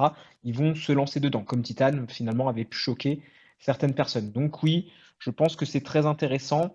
C'est aussi quelque chose qui est en mutation. Tu parlais tout à l'heure de TikTok. Et moi, sur les réseaux sociaux, j'ai vu ça et ça a pas mal fait parler parce que autant je suis d'accord, même si moi, je n'aime pas TikTok, hein, je déteste ça. Mais l'idée de faire un festival ou une compétition avec le court métrage, c'est une très bonne idée d'utiliser cette plateforme pour peut-être amener des gens vers le cinéma. Là où ça me dérange plus, les gens sur Twitter étaient d'accord avec ça, c'est d'inviter des gens qui n'ont rien à voir avec le cinéma, qui sont là pour faire les beaux, pour poser, pour les paillettes, et qui prennent la place peut-être de personnes qui seraient plus intéressées ou en tout cas plus légitimes pour être à Cannes, juste pour faire ah ben c'est le TikToker qui fait des millions de vues, donc c'est la fête, il peut venir. J'avoue que voilà, le côté TikTok est très envahissant et s'il est bien utilisé, pourquoi pas, mais il y a tout le côté négatif quand même qui est là. Est-ce que finalement, le fait d'inviter des gens qui ne font pas partie du cinéma permet pas d'augmenter les rayonnements pour, en gros, une porte d'entrée pour par exemple, les jeunes qui s'en désintéressent, de se dire, tiens, bah, ce TikToker, je le connais, où est-ce qu'il est? À Cannes, qu'est-ce que c'est Cannes? Ah, bah, c'est un festival de films, d'accord. Alors, si le TikToker en question, si lui, il parle de films, à la limite, il y a un intérêt. Effectivement, si c'est juste pour faire, hey les gars, je suis là et tout, machin, vous avez vu mon verre de champagne, et qu'à aucun moment il parle de film, c'est quand même dommage. Mais effectivement, le but premier est de faire rayonner, encore une fois, c'est le grand thème de l'année pour le CNC, c'est de réattirer les 15-25 ans Ouais, en je suis salle. d'accord. Effectivement, je pense que c'est ça la démarche, c'est d'amener un public jeune vers le cinéma. Après, mon avis personnel, c'est que ça ne fonctionnera pas parce que ils verront ça, ils verront le TikToker, ils se diront ah c'est Cannes, ils verront le côté ah ça a l'air chic, etc. Mais par contre, ça les amènera pas à voir les films et à s'intéresser au festival en lui-même. J'en suis convaincu, étant tous les jours au contact des jeunes, le cinéma est quelque chose qui a de moins en moins d'intérêt pour eux. Et je m'efforce, même si moi ma compétence est musicale, de les intéresser avec certaines séquences au cinéma, de les sensibiliser à certaines choses, notamment cette semaine vu que je travaille sur la musique asiatique, je leur passe un film Ghibli parce qu'il y avait plein d'élèves en voyage et je l'ai mis en version originale sous-titrée. Et bah, c'était la plainte, quoi. Pourquoi c'est pas en français? Nous, on est en français, etc. Même ça, j'essaye de les sensibiliser à des films qui ne sont pas en français, pas en VF.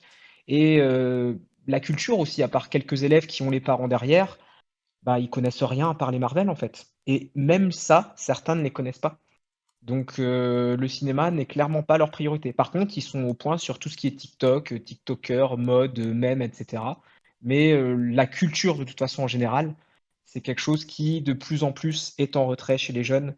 Et je pense pas que TikTok va aider, personnellement. Moi, je vous rejoins presque sur tout ce que vous avez dit, hein. De toute façon, il faut que ces festivals existent pour mettre en lumière de toute façon des films qui n'ont pas le budget en fait pour être vus et connus de tous. Je pense que si l'année dernière Titan n'avait pas remporté la Palme d'Or, je pense qu'il serait complètement passé à la trappe. Je pense que si Benedetta n'était pas au Festival de Cannes l'année dernière, peu de monde serait allé le voir. Voire même Annette, en vrai. Je pense que Annette, si il n'était pas au Festival de Cannes également l'année dernière, pas beaucoup de gens seraient allés le voir. Le fait que des films soient estampillés Festival de Cannes ou même autre, hein, Mostra de Venise ou Sundance, mais qui soient estampillés au nom de ces festivals, en fait, moi je sais que ça me donne envie d'aller les voir au cinéma. Dès quand je vois qu'un film est estampillé Sundance, en général, je sais que ça m'y est adressé. Je suis le public en fait visé, donc je vais le voir. Moi, je trouve que non, les festivals doivent exister. Enfin, en tout cas, tous ceux qui sont encore parmi nous aujourd'hui. C'est intéressant ce que tu dis en plus, Alice, puisque carrément, je vais aller plus loin. Moi, vu que j'ai un multiplex, Mhm. les films qui ne sont pas primés à Cannes, ou en tout cas une fois qu'ils sont primés à Cannes, ils passent en multiplex. Alors, pas tous, Mm. avec très peu de diffusion, parce que Annette, par exemple, n'est jamais passé dans mon cinéma. Mais c'est des films qui ne passent pas dans certains multiplex. Ça n'intéresse pas parce que les multiplex, notamment Gaumont, vont passer les productions Gaumont-Pathé. Bien sûr. Donc toutes les comédies françaises bombardent toutes les salles. On va voir les blockbusters, certains films, mais les films primés à Cannes, ou en tout cas qui passent à Cannes, c'est leur seul espoir finalement d'être dans ce festival pour espérer passer dans des multiplex. Sinon, ça va se faire dans les cinémas art et essai pour voir ces films. Et c'est dommage parce que vous vous doutez bien que moi, je varie entre les deux cinémas qui sont dans ma ville. Dans le cinéma art et essai, c'est quand même un public plus âgé, c'est moins de personnes. Et dans le multiplex, par contre, c'est blindé, mais blindé pour que certains films. Moi, je suis allé voir le nouveau Hamaguchi dimanche dernier. On était deux dans la salle. Et pourtant, il n'y avait que deux séances. Donc, c'est pas, sont allés le voir une autre fois, les gens. Vraiment, ça les désintéresse. Et il est passé le Hamaguchi parce qu'il y a eu Drive My Car avant, qui fait que le cinéma Gaumont s'est dit, on va le passer deux fois voilà, pour les cinéphiles. On va leur mettre deux séances, ils seront contents et puis basta. Mais comme Bong Joon-ho, c'est pareil. Il a gagné la palme d'or 2019, si je dis pas de bêtises. Je crois, ouais, c'était 2019 pour Parasite. Mais voilà, mais après, moi je sais que Bong Joon-ho, j'adore depuis, moi je l'ai connu avec Snowpiercer. Bon, peut-être en retard par rapport à d'autres, mais voilà, je le connaissais en fait avant Parasite. Et je trouve ça en fait bien que parce que il ait été au Festival de Cannes, en fait, il a touché en fait beaucoup plus de gens, et de ce fait, le film déjà coréen et de ce fait, le film coréen en fait touche maintenant beaucoup plus de gens. Oui, c'est vrai que même Parasite, effectivement, a amené davantage, je trouve, de cinéma coréen à passer dans des cinémas qui ne sont pas art et essai. Il y en a rarement, certes, mais régulièrement, beaucoup plus depuis 2019, je trouve, de films coréens, japonais, en version originale sous-titrée, alors qu'avant, c'était pas le cas. Donc, il y a ce qui peut paraître finalement anodin et finalement une grande victoire pour le cinéma, grâce à ce film qui, oui, Parasite, est en plus un film primé et qui est très accessible. Pour même des plus jeunes, pour le coup, l'adorent.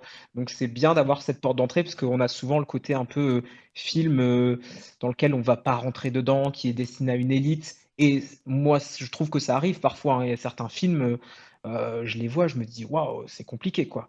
Mais vraiment, on a eu cette impression que quand Parasite est arrivé avec sa Palme d'Or, il y a eu un écho tel que c'est devenu un film grand public.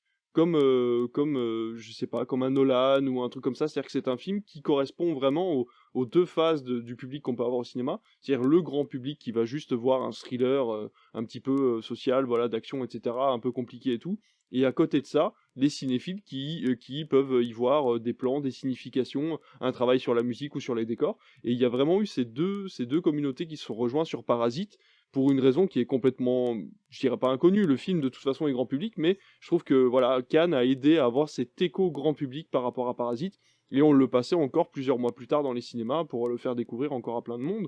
Et je trouve ça génial, et on en parle encore aujourd'hui. Il y a encore plein de monde, que ce soit cinéphile ou pas, qui parle encore de Parasite. Ce que n'a pas eu Titan d'ailleurs. Titan a été tamponné film de genre trash et moins de 16, et du coup il n'a pas eu l'écho qu'il aurait dû avoir. C'est faux. Le distributeur attendait un écho égal à celui de Parasite, mais je pense qu'ils auraient dû se douter qu'au vu du thème et au vu de la violence du film, à aucun moment Titan n'aurait pu faire plus de ses... je crois qu'il a fait 500 000 entrées, je crois en tout, sur toute son exploitation. C'était impossible pour Titan de faire plus que ça au vu du film que c'est, je pense. Non, parce qu'il est carrément pas tout public, quoi, Titan. Enfin, quand tu vois que des gens sont sortis des salles, bon, après, exagéré, mais après, ça on part sur un autre débat, hein. Pour moi, ça a été exagéré l'espèce de buzz qu'il y a eu autour de ce film, parce que bon, si t'es habitué à voir que des Disney dans ta vie, tu vois un Titan, forcément, tu es pas bien. Après, je trouve que dans les films en général, on a assez de violence, et pour voir, enfin, je sais pas, nous on est des générations où on voyait les sauts, on voyait des hostels, enfin, on voyait ça quand on mangeait ça, enfin, on regardait le film, on mangeait les céréales en même temps, quoi. Enfin, moi, j'étais pas choquée de voir ça, presque, ça m'amusait, quoi, parce que jusqu'où tu vas, en fait, dans ton délire. Et Titan, tu vois ça, tu fais, ouais, bon, d'accord, ok.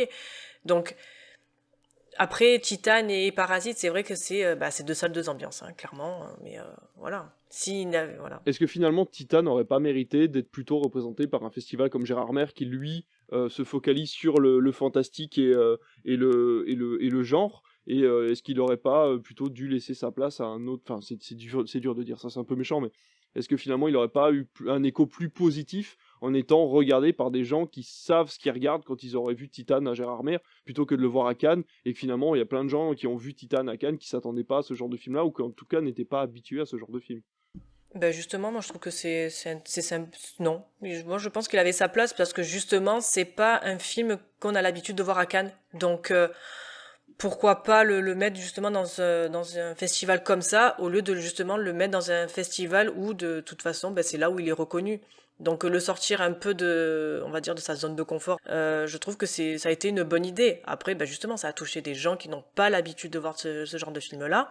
Alors soit ça les touche et ils vont explorer d'autres films, soit ça les touche pas et puis voilà, ils passent à autre chose. Mais dans tous les cas, moi, c'est un genre, c'est un film, c'est une réalisatrice qui a été vue et reconnue. Donc moi, je trouve que non, ça a été une bonne idée de le mettre dans le festival de Cannes. Oui, et puis il faut pas oublier que c'est comme toutes les compétitions, le jury, surtout Cannes, c'est prestigieux, a parfois envie de marquer le coup. C'est-à-dire que le jury il se dit, tiens, moi je vais faire gagner un truc pour qu'on se souvienne aussi que moi j'ai fait gagner ce truc-là. Et il y avait quand même film de genre français un petit peu trash, parce que moi j'ai pas trouvé ça non plus, comme tu le disais, ultra choquant non plus, réalisé par une femme, donc on décerne la deuxième palme d'or seulement à une femme. Il y a quand même un côté, voilà, nous en tant que jury, on va faire en sorte qu'on donne ça pour ces raisons-là. De la même manière que les Oscars, en donnant l'Oscar à Coda, ils ont fait quelque chose de très politique, de très social, et pas tant sur la qualité du film qui est perfectible. Donc il y a toujours ce. Alors là, c'est beaucoup plus artistique. Pour Cannes, attention, voilà, l'art est quand même mis devant et qu'il y a quand même tout un côté très artistique chez Titan, mais il faut pas se voiler la face. Le jury, quand il est là, ce sera pareil cette année. Ils vont regarder les films nommés et ils vont se dire, tiens, avec quoi on va pouvoir faire le buzz, avec quoi on va se démarquer des jurys qui nous ont précédés parce que là, justement, il y a eu Julia Ducournau et Titan l'année dernière. Le jury, il a intérêt d'envoyer un truc voilà, qui va faire du bruit et qui sera pas juste un nouveau film coréen ou une nouvelle femme. Voilà, ils vont devoir trouver un truc qui sort un petit peu du lot, je pense. Je trouve que le Festival de Cannes met en lumière des films. Effectivement, Titan, c'est pas forcément très grand public, mais maintenant je me dis que il est sorti en salle, il y a des gens qui sont allés, qui ont aimé, qui ont détesté, qui ont adoré. Et c'est ça la beauté du cinéma, c'est ça la beauté de toute forme d'art. Après tout, quand on passe la porte d'un musée, il y a peut-être des toiles qu'on trouve splendides et d'autres qu'on trouve pas belles du tout. Alors qu'au final, il y a des gens, ça va être tout l'inverse. Et je trouve que faut pas être élitiste et laisser aux gens. Les gens, ils vont, et tant pis s'ils passent un mauvais moment quelque part. C'est ce qu'on disait tout à l'heure pour Stranger Things, la meilleure manière, c'est de se forger son opinion. Et c'est vrai que l'année dernière, c'était Titan. C'était pas forcément très grand public, mais maintenant, au moins, ça fait parler. Et puis, c'est la beauté du cinéma, c'est que ça reste encore une forme d'art dans laquelle on laisse les créateurs s'exprimer beaucoup. Alors, ça dépend qui on est, hein, mais tous ces films qui sortent à Cannes et qui sont souvent de petits distributeurs ou distributeurs indépendants, qui n'ont pas des exigences commerciales folles, peuvent laisser s'exprimer des gens comme Cronenberg, des gens comme David Lynch, des gens qui partent dans des univers complètement dingues et merci Cannes de permettre tout ça, moi je trouve. Et d'ailleurs, en parlant de tout ça, en parlant des petits distributeurs et puis des petits réalisateurs, on a quand même Netflix et les plateformes qui pour l'instant restent coincés à l'entrée de Cannes. Hein. Ils restent avec le vigile devant le tapis rouge, mais on a quand même des gars comme Jane Campion, des gars d'ailleurs, des femmes, comme Jane Campion qui a fait Power of Dog, qui a été récompensée aux Oscars. On a Roma d'Alfonso Cuarón qui a également eu sa place aux Oscars, ou encore Bing de Ricardos d'Aaron Sorkin qui est sur Prime. Alors, tous ces films-là, finalement, ils ont eu leur place dans les festivals en dehors de la France. Malheureusement, ou heureusement, on en parlait avec la chronologie des médias dans la dernière émission, allez l'écouter, elle est disponible sur toutes les plateformes. On est obligé, en fait, avec les plateformes, s'il n'y a pas de sortie cinéma, il n'y a pas d'acceptation dans un festival. Ça paraît plutôt logique. Après, est-ce que la repensée de la chronologie des médias peut-être amener des grands festivals à repenser leur façon de voir les plateformes et peut-être autoriser, ne serait-ce pas forcément la sortie en salle, mais au moins le visionnage pendant Cannes de ces films-là, parce que même si on veut mettre en lumière les salles de cinéma, le but est quand même de mettre en lumière le cinéma, et même si c'est pas sur un grand écran, Roma d'Alfonso Cuarón ou Power of the Dog de Jane Campion ont été récompensés parce que c'était du cinéma, dans la façon dont c'était filmé, dans le sujet traité. Alors, est-ce que ces films-là n'auraient quand même pas leur place dans la compétition ? Ouais, moi je suis assez mitigée en fait, que des films soient récompensés pour les Oscars, voire même pour les Césars en fait, hein, au niveau français, ne me dérangerait pas de les voir dans des festivals comme je ne sais pas s'il y a eu des films de plateforme à la Mostra de Venise, mais voilà, les voir dans des festivals comme la Mostra de Venise ou comme Festival de Cannes, je sais pas, je suis assez mitigée, dubitative, je sais pas. Franchement, je sais pas. Comme je disais, pour moi, c'est des festivals qui peuvent mettre en lumière des films qui n'ont pas le budget pour se faire connaître aux yeux de tous. Mettre un film Netflix, enfin, tu as en fait de quoi te faire connaître en fait tu vois. Donc Ouais, mais pour moi c'est pour ça en fait. Pour moi qu'un festival existe, c'est de mettre en lumière des films qui sans l'aura du festival n'auraient jamais été vus aux yeux de tous et de mettre en fait des films de plateforme. Moi c'est là que je bug, mais pas parce que je considère pas un film plateforme comme un non-film. Oui, mais inversement, Netflix et Amazon ont déjà douillé pour pouvoir montrer des films à l'international qui n'auraient pas trouvé de distributeur en France. On parle forcément du festival Sundance aux États-Unis, qui représente des petits films qui ne peuvent pas être achetés en France parce qu'ils feront pas assez d'entrées. On a l'exemple de The Green Knight qui a attendu très longtemps avant d'être représenté en salle pour finalement être acheté par Prime parce que les salles françaises, enfin les distributeurs français n'ont pas eu l'occasion de pouvoir financer les films de chez A24. On a eu le cas avec X il y a pas longtemps qui a fait énormément le buzz sur Twitter et qui n'a jamais eu trouvé sa place auprès des distributeurs. Alors finalement, est-ce que ce serait pas un bon échange de notre part en tant que représentation française de les autoriser au moins à diffuser leurs films? Il y a aussi le manque de David Fincher qui a été entièrement financé par Netflix et qui a le mérite d'exister puisqu'il a été refusé pendant plus d'une dizaine d'années par tous les studios de cinéma et qui finalement s'est retrouvé sur Netflix parce qu'ils l'ont autorisé à faire ce film-là. La question se pose, je pense, sur les années à venir, de peut-être ouvrir d'une façon ou d'une autre, pas forcément à l'américaine, mais d'ouvrir d'une façon ou d'une autre le visionnage de certains films Netflix ou Prime pendant le festival. Ton argument, c'est vrai, est recevable et se comprend finalement. Ce que tu exprimes, c'est la pensée finalement de Netflix, je pense, qui se dit, nous, on essaye de proposer aussi du cinéma. Pourquoi on serait mis à la porte et on ne pourrait pas être dans la compétition? Mais comme Alice, je reste sur l'avis que oui, mais vous, Netflix, vous êtes une sorte de gros monstre qui veut tout manger et qui prend beaucoup de place et qui, on le voit déjà, qui fait déjà assez de mal. Il fait du bien pour la culture, des gens qui n'ont pas les moyens d'aller au cinéma tout le temps, mais par contre, il fait très mal aux salles, même s'il n'y a pas que ça qui fait mal aux salles. Et lui donner encore plus de visibilité alors qu'il n'a pas besoin de ça, ça va peut-être déborder sur les films, justement, comme disait Alice, parce que les gens qui vont pas au cinéma vont se dire ah ben tiens, au Festival de Cannes, il parle de ce film-là, il est sur Netflix, je vais pouvoir le voir. Mais du coup, j'irai encore moins voir le film qui passera en salle, puisque je vais aller voir celui sur Netflix. Je comprends l'argument, et c'est vrai que quand on y pense, on peut dire un peu injuste de mettre de côté les productions Netflix qui sont de qualité, mais il y a toujours ce danger-là pour la salle, et c'est un peu un bastion, quoi. C'est le Festival de Cannes, c'est un peu l'irréductible qui combat l'envahisseur des plateformes.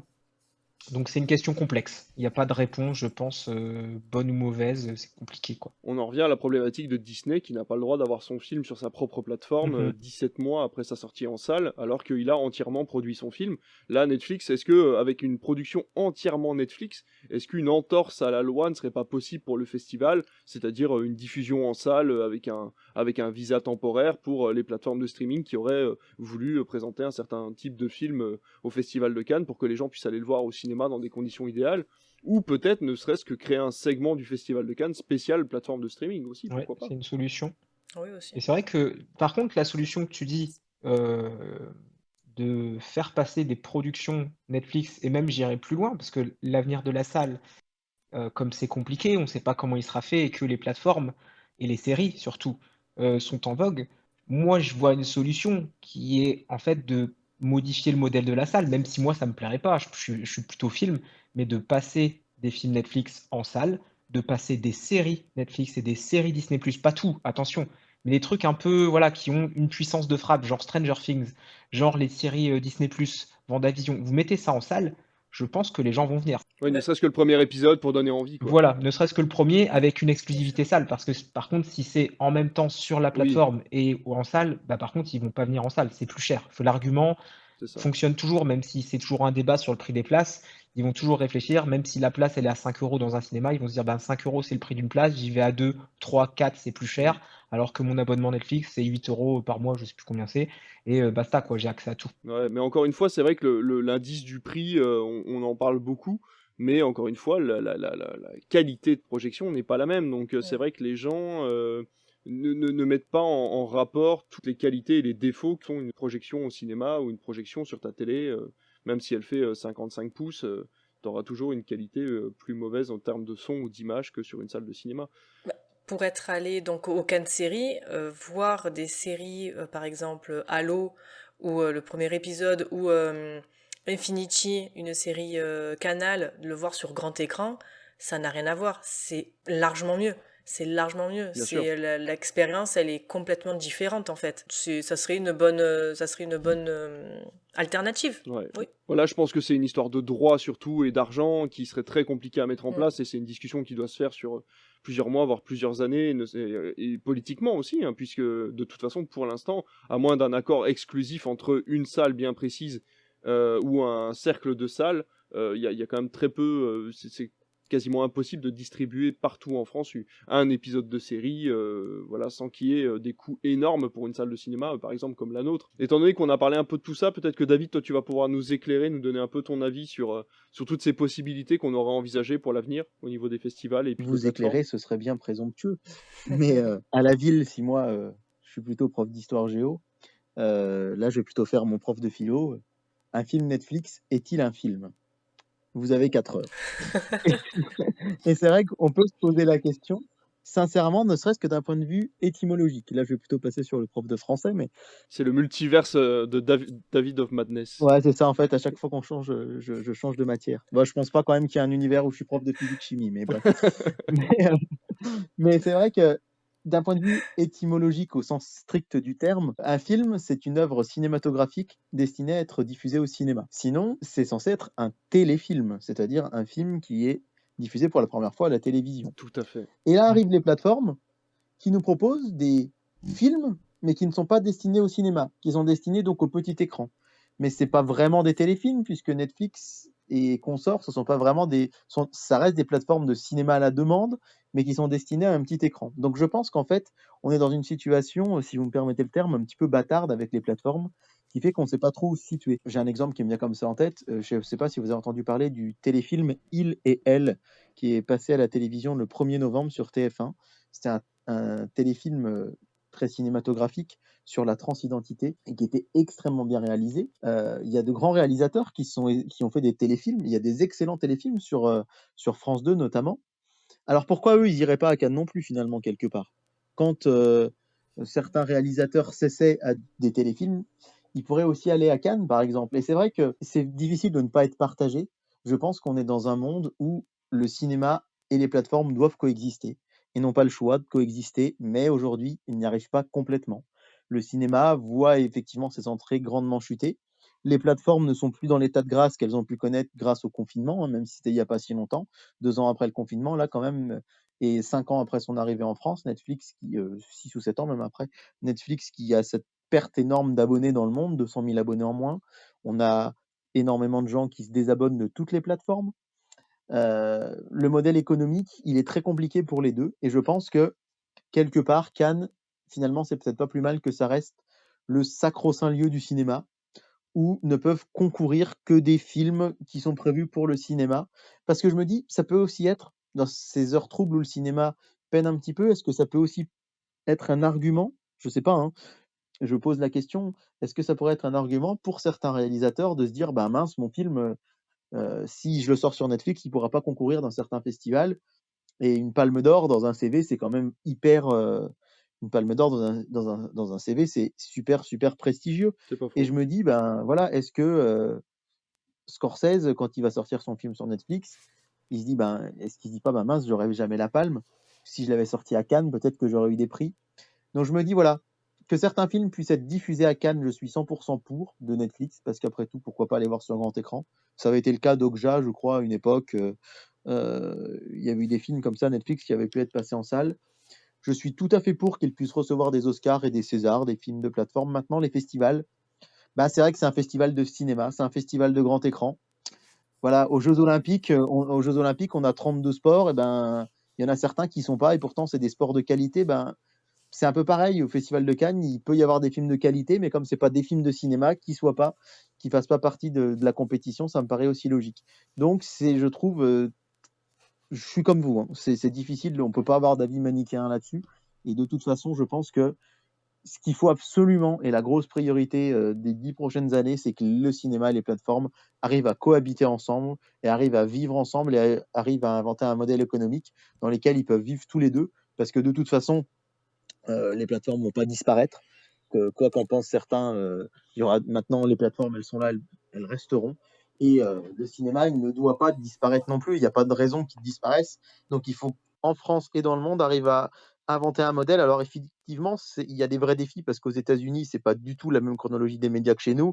C'est pas du tout la même non plus en Chine. C'est pas la même au Japon. C'est pas la même au Royaume-Uni. Mais néanmoins, je pense que ce modèle économique, il est vraiment il faut le penser, il faut l'inventer pour que les deux puissent continuer d'exister. Et ça, c'est primordial. Je suis persuadé que le cinéma n'est pas l'ennemi des plateformes, de la même manière que les plateformes ne sont pas l'ennemi du cinéma et que tous peuvent coexister. Mais il faut arriver à trouver comment, et c'est ça le plus dur. Bon, on va terminer ce sujet avec cette question, parce que finalement, je me rappelle du réalisateur de Balles perdues, qui était un film français avec Alban Lenoir, qui avait eu pas mal de succès à l'international, où il avait dit qu'il qu'il était parti sur Netflix. Déjà parce que Netflix lui avait offert les financements, et surtout parce que son film a pu se retrouver à l'international jour 1. C'est-à-dire que le lendemain, enfin le même jour, le film était en France, aux États-Unis et ailleurs, et qu'en fait le film a eu un succès retentissant aux États-Unis, puisque c'était un film d'action plutôt classique et qui correspondait, on va dire, à un public général.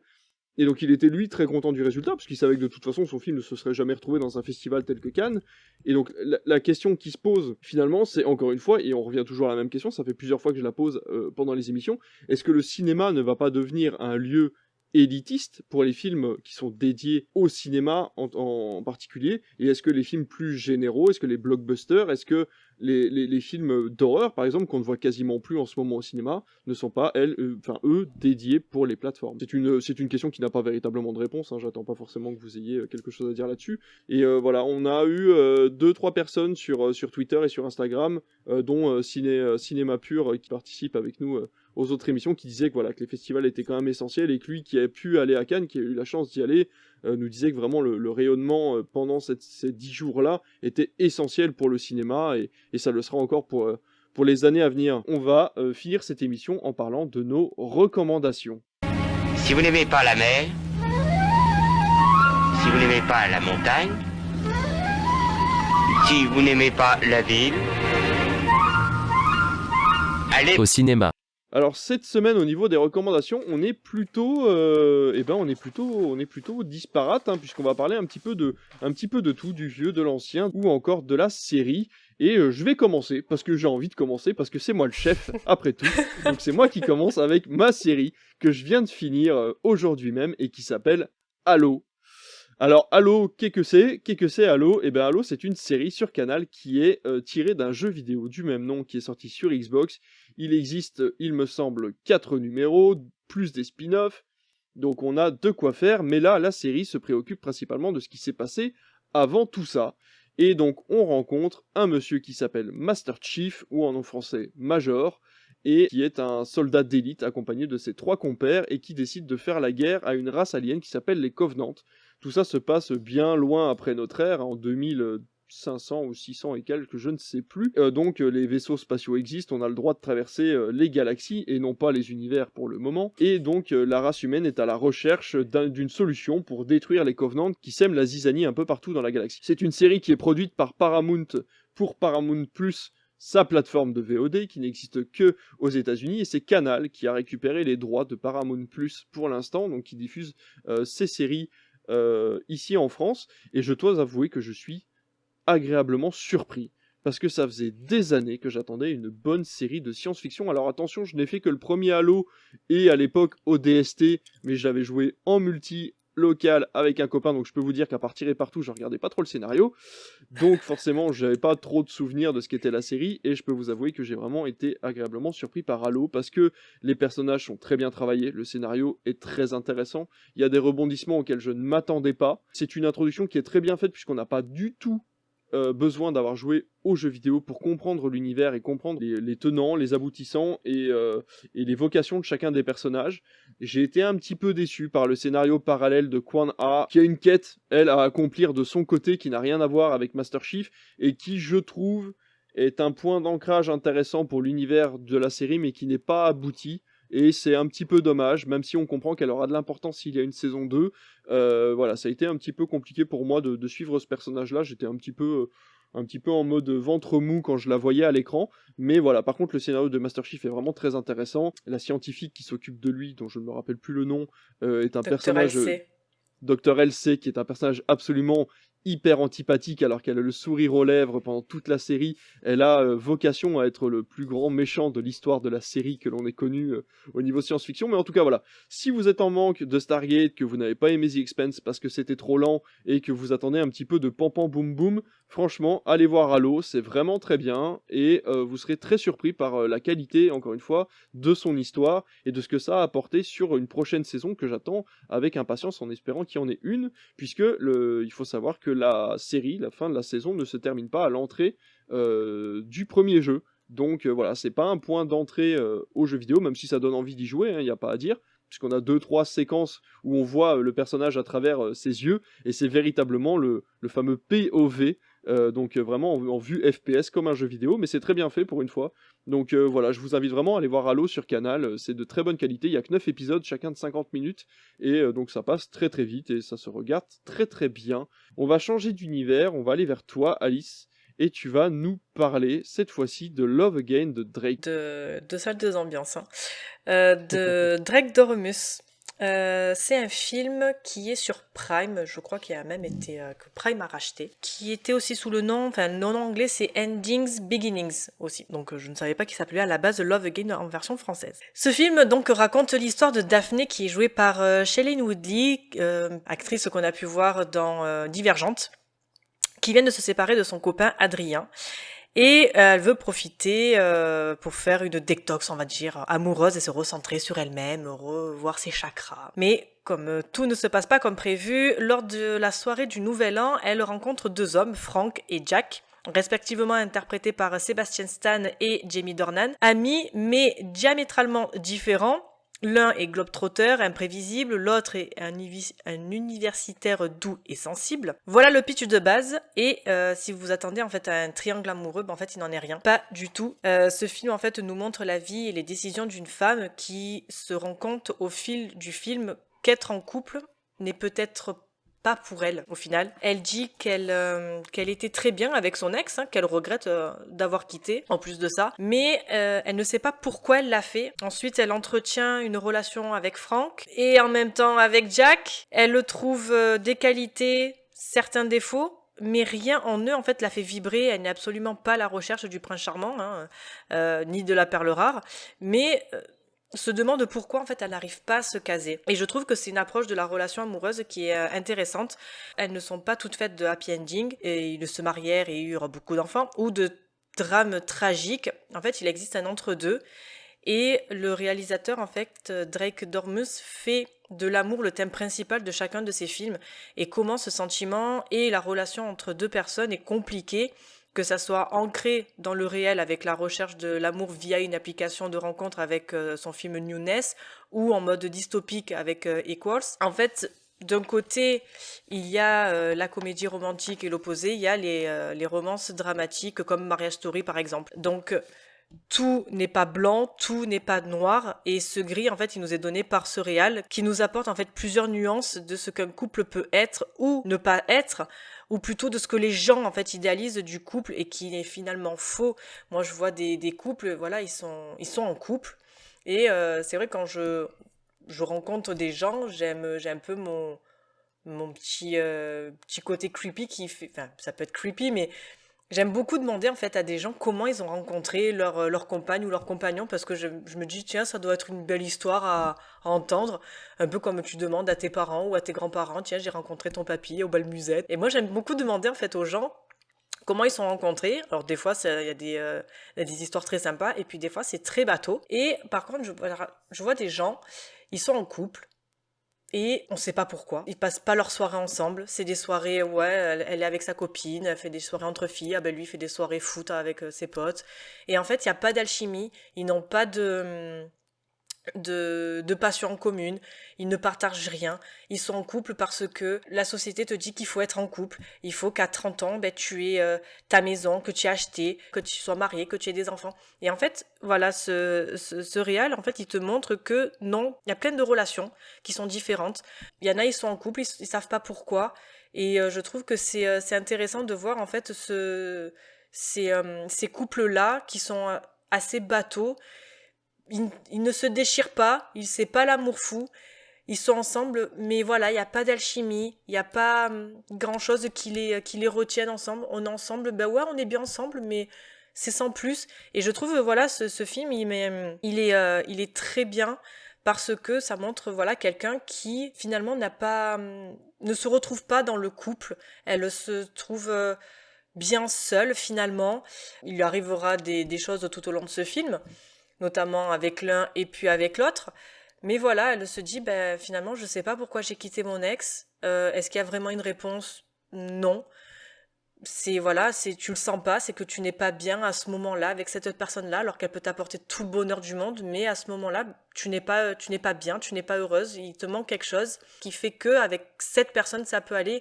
On le voit par exemple avec le film 500 jours ensemble, avec Zooey Deschanel, voilà, elle a une relation on va dire très bien avec Joseph Gordon-Levitt qui lui idéalise cette relation, alors que elle était juste bien et elle l'a quitté, elle s'est mariée avec un autre. Pour ceux qui l'ont pas vu, spoiler, désolé, mais non, parce qu'il le dit au début du film. Ah voilà, alors il le dit au début du film. Oui. Voilà, et c'est un peu ce genre, voilà, c'est Love Again en fait, et dans le sillage de 500 jours ensemble, c'est voilà, ça décrit en fait une relation qui n'est pas à longue durée, voilà, à un moment donné, ça va s'arrêter. Comment ça s'arrête ? Est-ce que cette femme finalement doit être en couple pour être heureuse ? Voilà, je vous laisserai aller le voir pour voir la suite. Mais moi, c'est un film qui m'a touché en plein cœur parce que voilà, je me dis qu'il y a un réal qui en fait comprend ce que moi en fait je ressens et ce que je vis, c'est-à-dire que moi, à l'heure actuelle, je suis célibataire, je suis très bien comme ça, j'ai pas besoin, moi, de quelqu'un pour être heureuse. Et c'est vrai qu'on a un peu ce genre de film qui nous est proposé, c'est-à-dire, toi, femme, ou toi, homme, mets-toi avec quelqu'un et tu vas voir, ta vie sera merveilleuse. Non, en fait, en étant seul, on peut être très bien, on est entouré avec sa famille, avec ses amis, et on peut très bien le vivre, et je trouve, voilà. C'est pour ça que je recommande ce film-là, qui est dispo sur Amazon Prime. Eh ben écoute, merci beaucoup, ça me donne envie d'aller le voir parce que j'ai adoré 500 jours ensemble, donc je pense que j'irai voir aussi celui-ci. Et on va passer à David, parce que comme ça on finira sur une note positive avec Comics Eater, parce qu'il va y avoir débat sur Coupé. David, c'est à toi, dis-nous tout, et ensuite on enchaînera avec Comics. Ah mais moi je l'ai pas vu Coupé. Ah, ça suffit ce running gag là. Monsieur ne va plus au cinéma, qu'est-ce que c'est que cette histoire ? Alors, Coupé, c'est la dernière comédie de Michel Hazanavicius. Du coup, il va direct. Oui, mais vu qu'on n'est plus en live sur Twitch comme d'habitude, je me suis dit, ça fait plus classe comme ça, tu vois. Alors, je l'aurais pas fait ça sur Twitch. Mais... c'est coupé au montage, t'inquiète. Je disais donc, Coupé, c'est la dernière comédie de Michel Hazanavicius présentée en ouverture du Festival de Cannes. C'est la comédie de Michel Hazanavicius qui n'en avait pas réalisé depuis quelques années, puisqu'effectivement, on ne l'avait pas vu depuis 50 ans sur le pot, La vie d'un constipé. Une très belle comédie qui racontait l'histoire d'un homme qui n'arrivait pas à aller aux toilettes. Ça aussi, je l'aurais pas fait si c'était du direct. En fait, T'es sûr que tu veux enchaîner avec moi, là ? Qu'est-ce qui se passe ? Qu'est-ce que c'est que cette fin d'émission ? Mais qu'est-ce qui se passe ? Non, mais je vais tout garder, je m'en fous. C'est fini, là. Non, mais je retrouvais plus le nom des derniers films d'Hazanavicius, voilà. Bref. Et du coup, c'est vraiment le titre qui t'est venu en tête. Ouais, c'était une... Parce que le pire, c'est que ça tient la route, en plus. Hein. C'était une blague que quelqu'un de ma famille me faisait quand j'étais petit. D'accord. Bah écoute, le dernier Hazanavicius, ça doit être OSS. Bah, il a fait des trucs depuis OSS, non ? Ouais, c'est OSS 2. Oh là. Ah si, il a fait Le Prince oublié, on est bête. Un si beau film. Eh ben on l'a complètement oublié. Ah si, il a fait Le Redoutable, aussi Les Infidèles, The Church. Ah bah si, on est nul. Et en plus, The Artist est sorti après OSS 117. Bon, la dernière comédie qu'il a fait, en tout cas, c'était Les Infidèles. Et en plus, c'était des courts-métrages. Donc au final, c'était OSS 117. Allez, vas-y. Alors effectivement, j'ai adoré Coupé de Michel Hazanavicius. Et là, je me dis, il y a Damien qui écoute ça, qui a détesté, et qui se dit, mais il va pas se taire avec son film, ça fait 4 fois qu'il nous rabâche, et qu'il n'arrive pas à lancer son truc. Bref, Coupé de Michel Hazanavicius, donc, qui est sorti il y a quelques jours. Il faut rappeler que c'est un film qui a fait l'ouverture du Festival de Cannes. Et c'est un film qui est complètement déstabilisant et ça, je l'entends tout à fait et je vais vous en parler finalement assez peu parce que je pense que pour les personnes qui ne l'ont pas vu, c'est un film à ne surtout pas spoiler. Alors certes, c'est un remake, hein, d'un film asiatique qui s'appelait Ne coupez pas. Moi, personnellement, j'avais entendu parler de ce film à l'époque, mais il faut savoir qu'il a été extrêmement peu distribué en France. Je me rappelle qu'à l'époque, j'avais voulu le passer au cinéma à Bourbon-Lancy, je crois que c'était en 2019 et que quand on a vu le tout petit nombre de copies, on s'est rendu compte que c'était très difficile de l'avoir tôt et je crois même que on avait envisagé une diffusion en 8e ou 9e semaine. Donc autant dire que même en sortie nationale, on n'aurait pas eu grand monde. Alors, je vous laisse imaginer aussi longtemps après. Donc je ne me suis pas spoilé le film, je suis allé voir Coupé. Il faut savoir que j'essaye au maximum, parce qu'aussi je peux me le permettre du fait que, étant bénévole dans un cinéma, je peux voir plein de films. Donc j'essaye au maximum de m'éviter les bandes annonces parce parce que, je trouve que globalement, ça pourrait être un sujet d'une émission d'ailleurs, ça, hein, je sais pas ce que vous en pensez, mais les bandes annonces ont tendance ou à spoiler et ce qui est très embêtant, ou pour les comédies à mettre les scènes les plus drôles dans la bande annonce et du coup, quand on les voit dans le film, bah, on rigole, mais on se dit: «Ah ouais, mais c'est celle qu'on avait vue dans la bande annonce».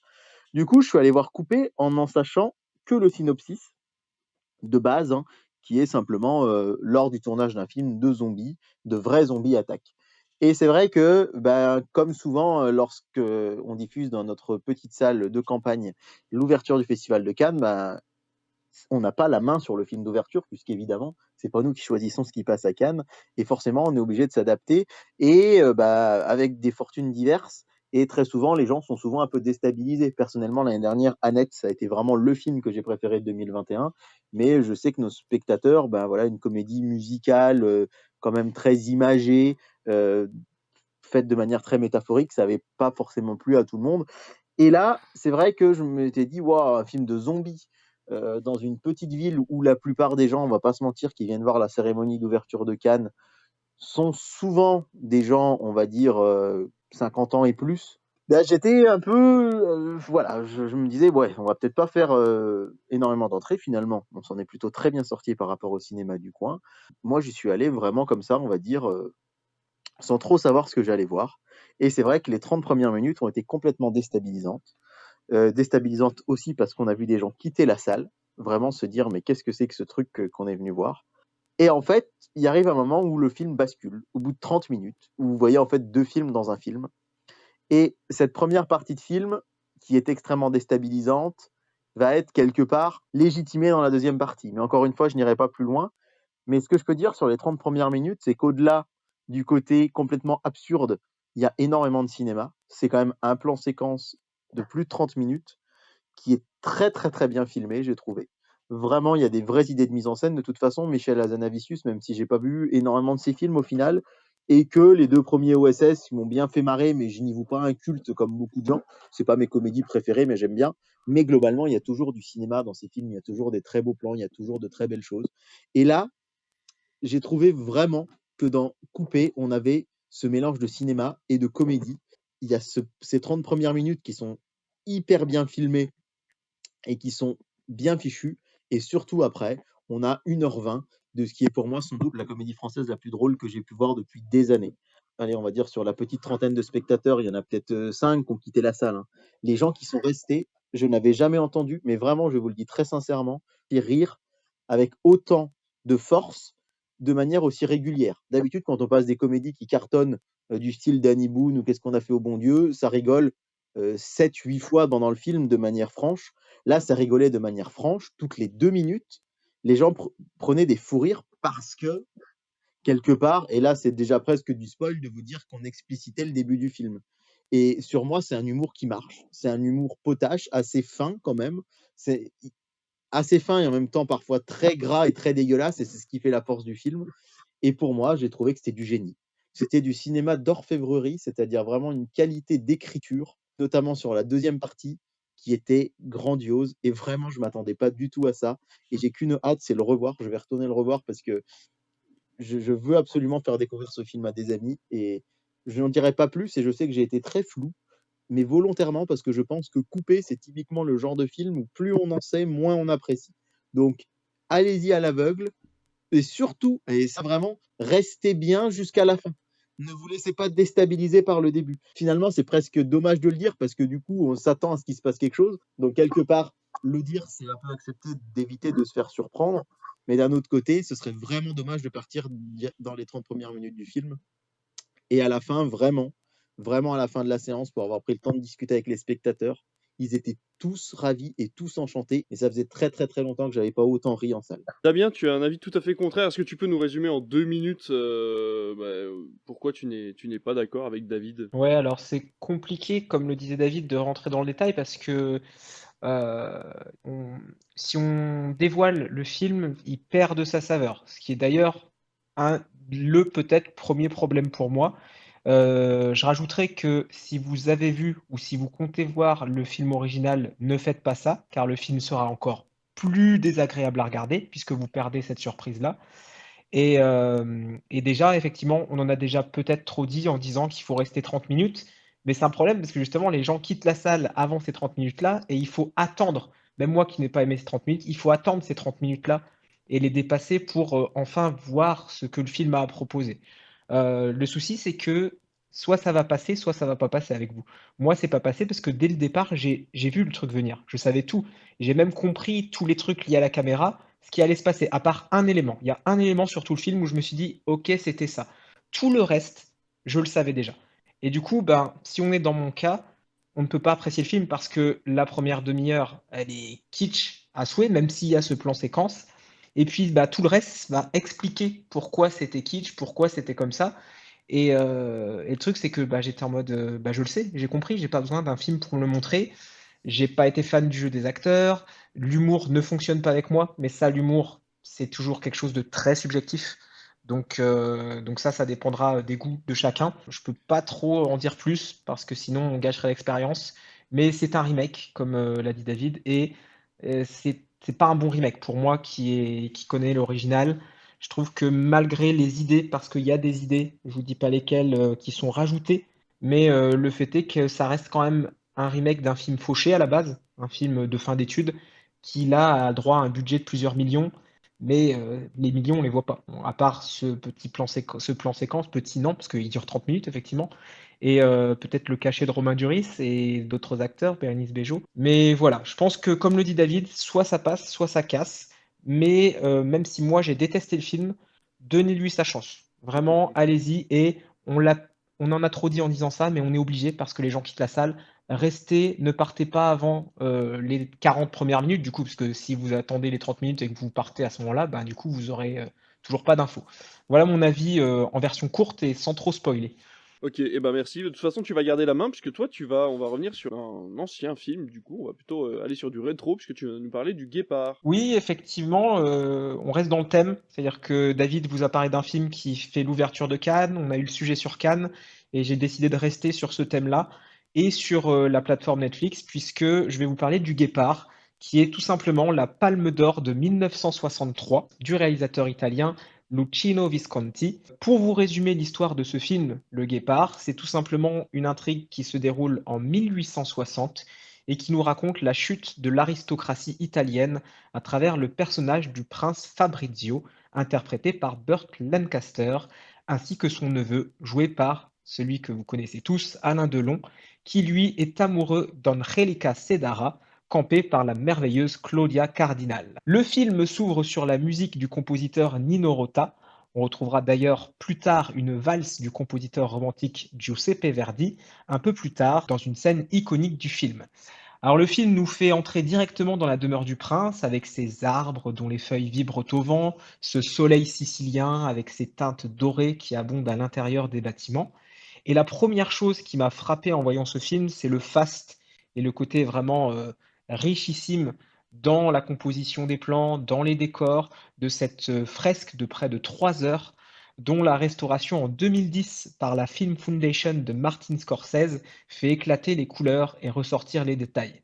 car c'est un film qui a maintenant bientôt 60 ans et qui perdait un petit peu de son éclat. Il a fallu le restaurer pour qu'on puisse vraiment en profiter parce qu'il y a un vrai travail pictural dans cette œuvre. Une œuvre crépusculaire, puisqu'elle met en image un roman, le roman de Giuseppe Tomasi di Lampedusa, publié en 1958, et c'est la fin d'une époque, et en même temps le début d'une autre, dans laquelle le guépard, ce surnom donné à l'aristocrate vieillissant qui est le personnage principal du film, n'a plus sa place et va devoir accepter ce qui pourtant aurait dû le répugner auparavant. On va notamment avoir une séquence, même si c'est pas simple de présenter des séquences et d'analyser des séquences oralement. Imaginez-vous un office religieux où on voit le prince avec sa famille et ces derniers sont recouverts par les cendres projetées par l'encensoir pour marquer le fait qu'ils sont déjà des vestiges du passé, ils partent comme des cendres. Peu après, on a une autre séquence avec le maire de la ville, qui est un personnage tout petit d'apparence, et qui est filmé en plongée chez le prince, et monte les marches pour le rejoindre. Et le prince, lui, est filmé en hauteur, en contre-plongée, pour montrer sa supériorité. Mais le film va petit à petit nous montrer que le prince va perdre son prestige avec la Révolution, avec cette nouvelle Italie, et que le rapport de force va changer, qui va pousser le prince à accepter un mariage entre quelqu'un de royal, son neveu, joué par Alain Delon, et une femme issue finalement de la plèbe, en quelque sorte, qui est la nouvelle classe qui va arriver au pouvoir. Et il fait un dialogue très important, puisque la force du film, c'est aussi ces dialogues qui sont magnifiques. Il dit à un moment donné du film, nous étions les guépards, les lions, ceux qui nous remplaceront seront les chacals et les hyènes.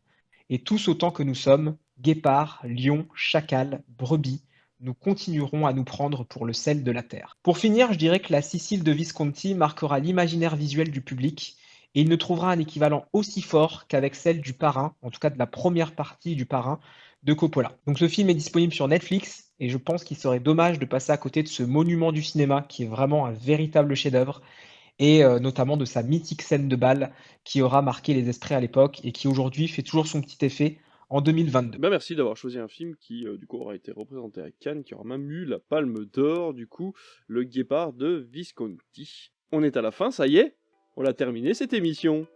Écoutez, je vais faire assez court de toute façon. On se reverra normalement d'ici un petit mois pour vous parler de Cannes. Peut-être pour vous parler d'un autre film si on l'a encore vu tous les quatre. Peut-être Top Gun Maverick, tiens, pourquoi pas. Enfin, en tout cas, on sera encore là, et si c'est pas nous quatre, ce sera 4 autres, et puis Critflix sera là de toute façon. Merci beaucoup Alice. Merci à toi. Merci Comic Seater. Merci. Et merci David, pense à appuyer sur le bouton. Bonsoir à tous. Allez, merci à tous et à très bientôt. Ciao. Au revoir.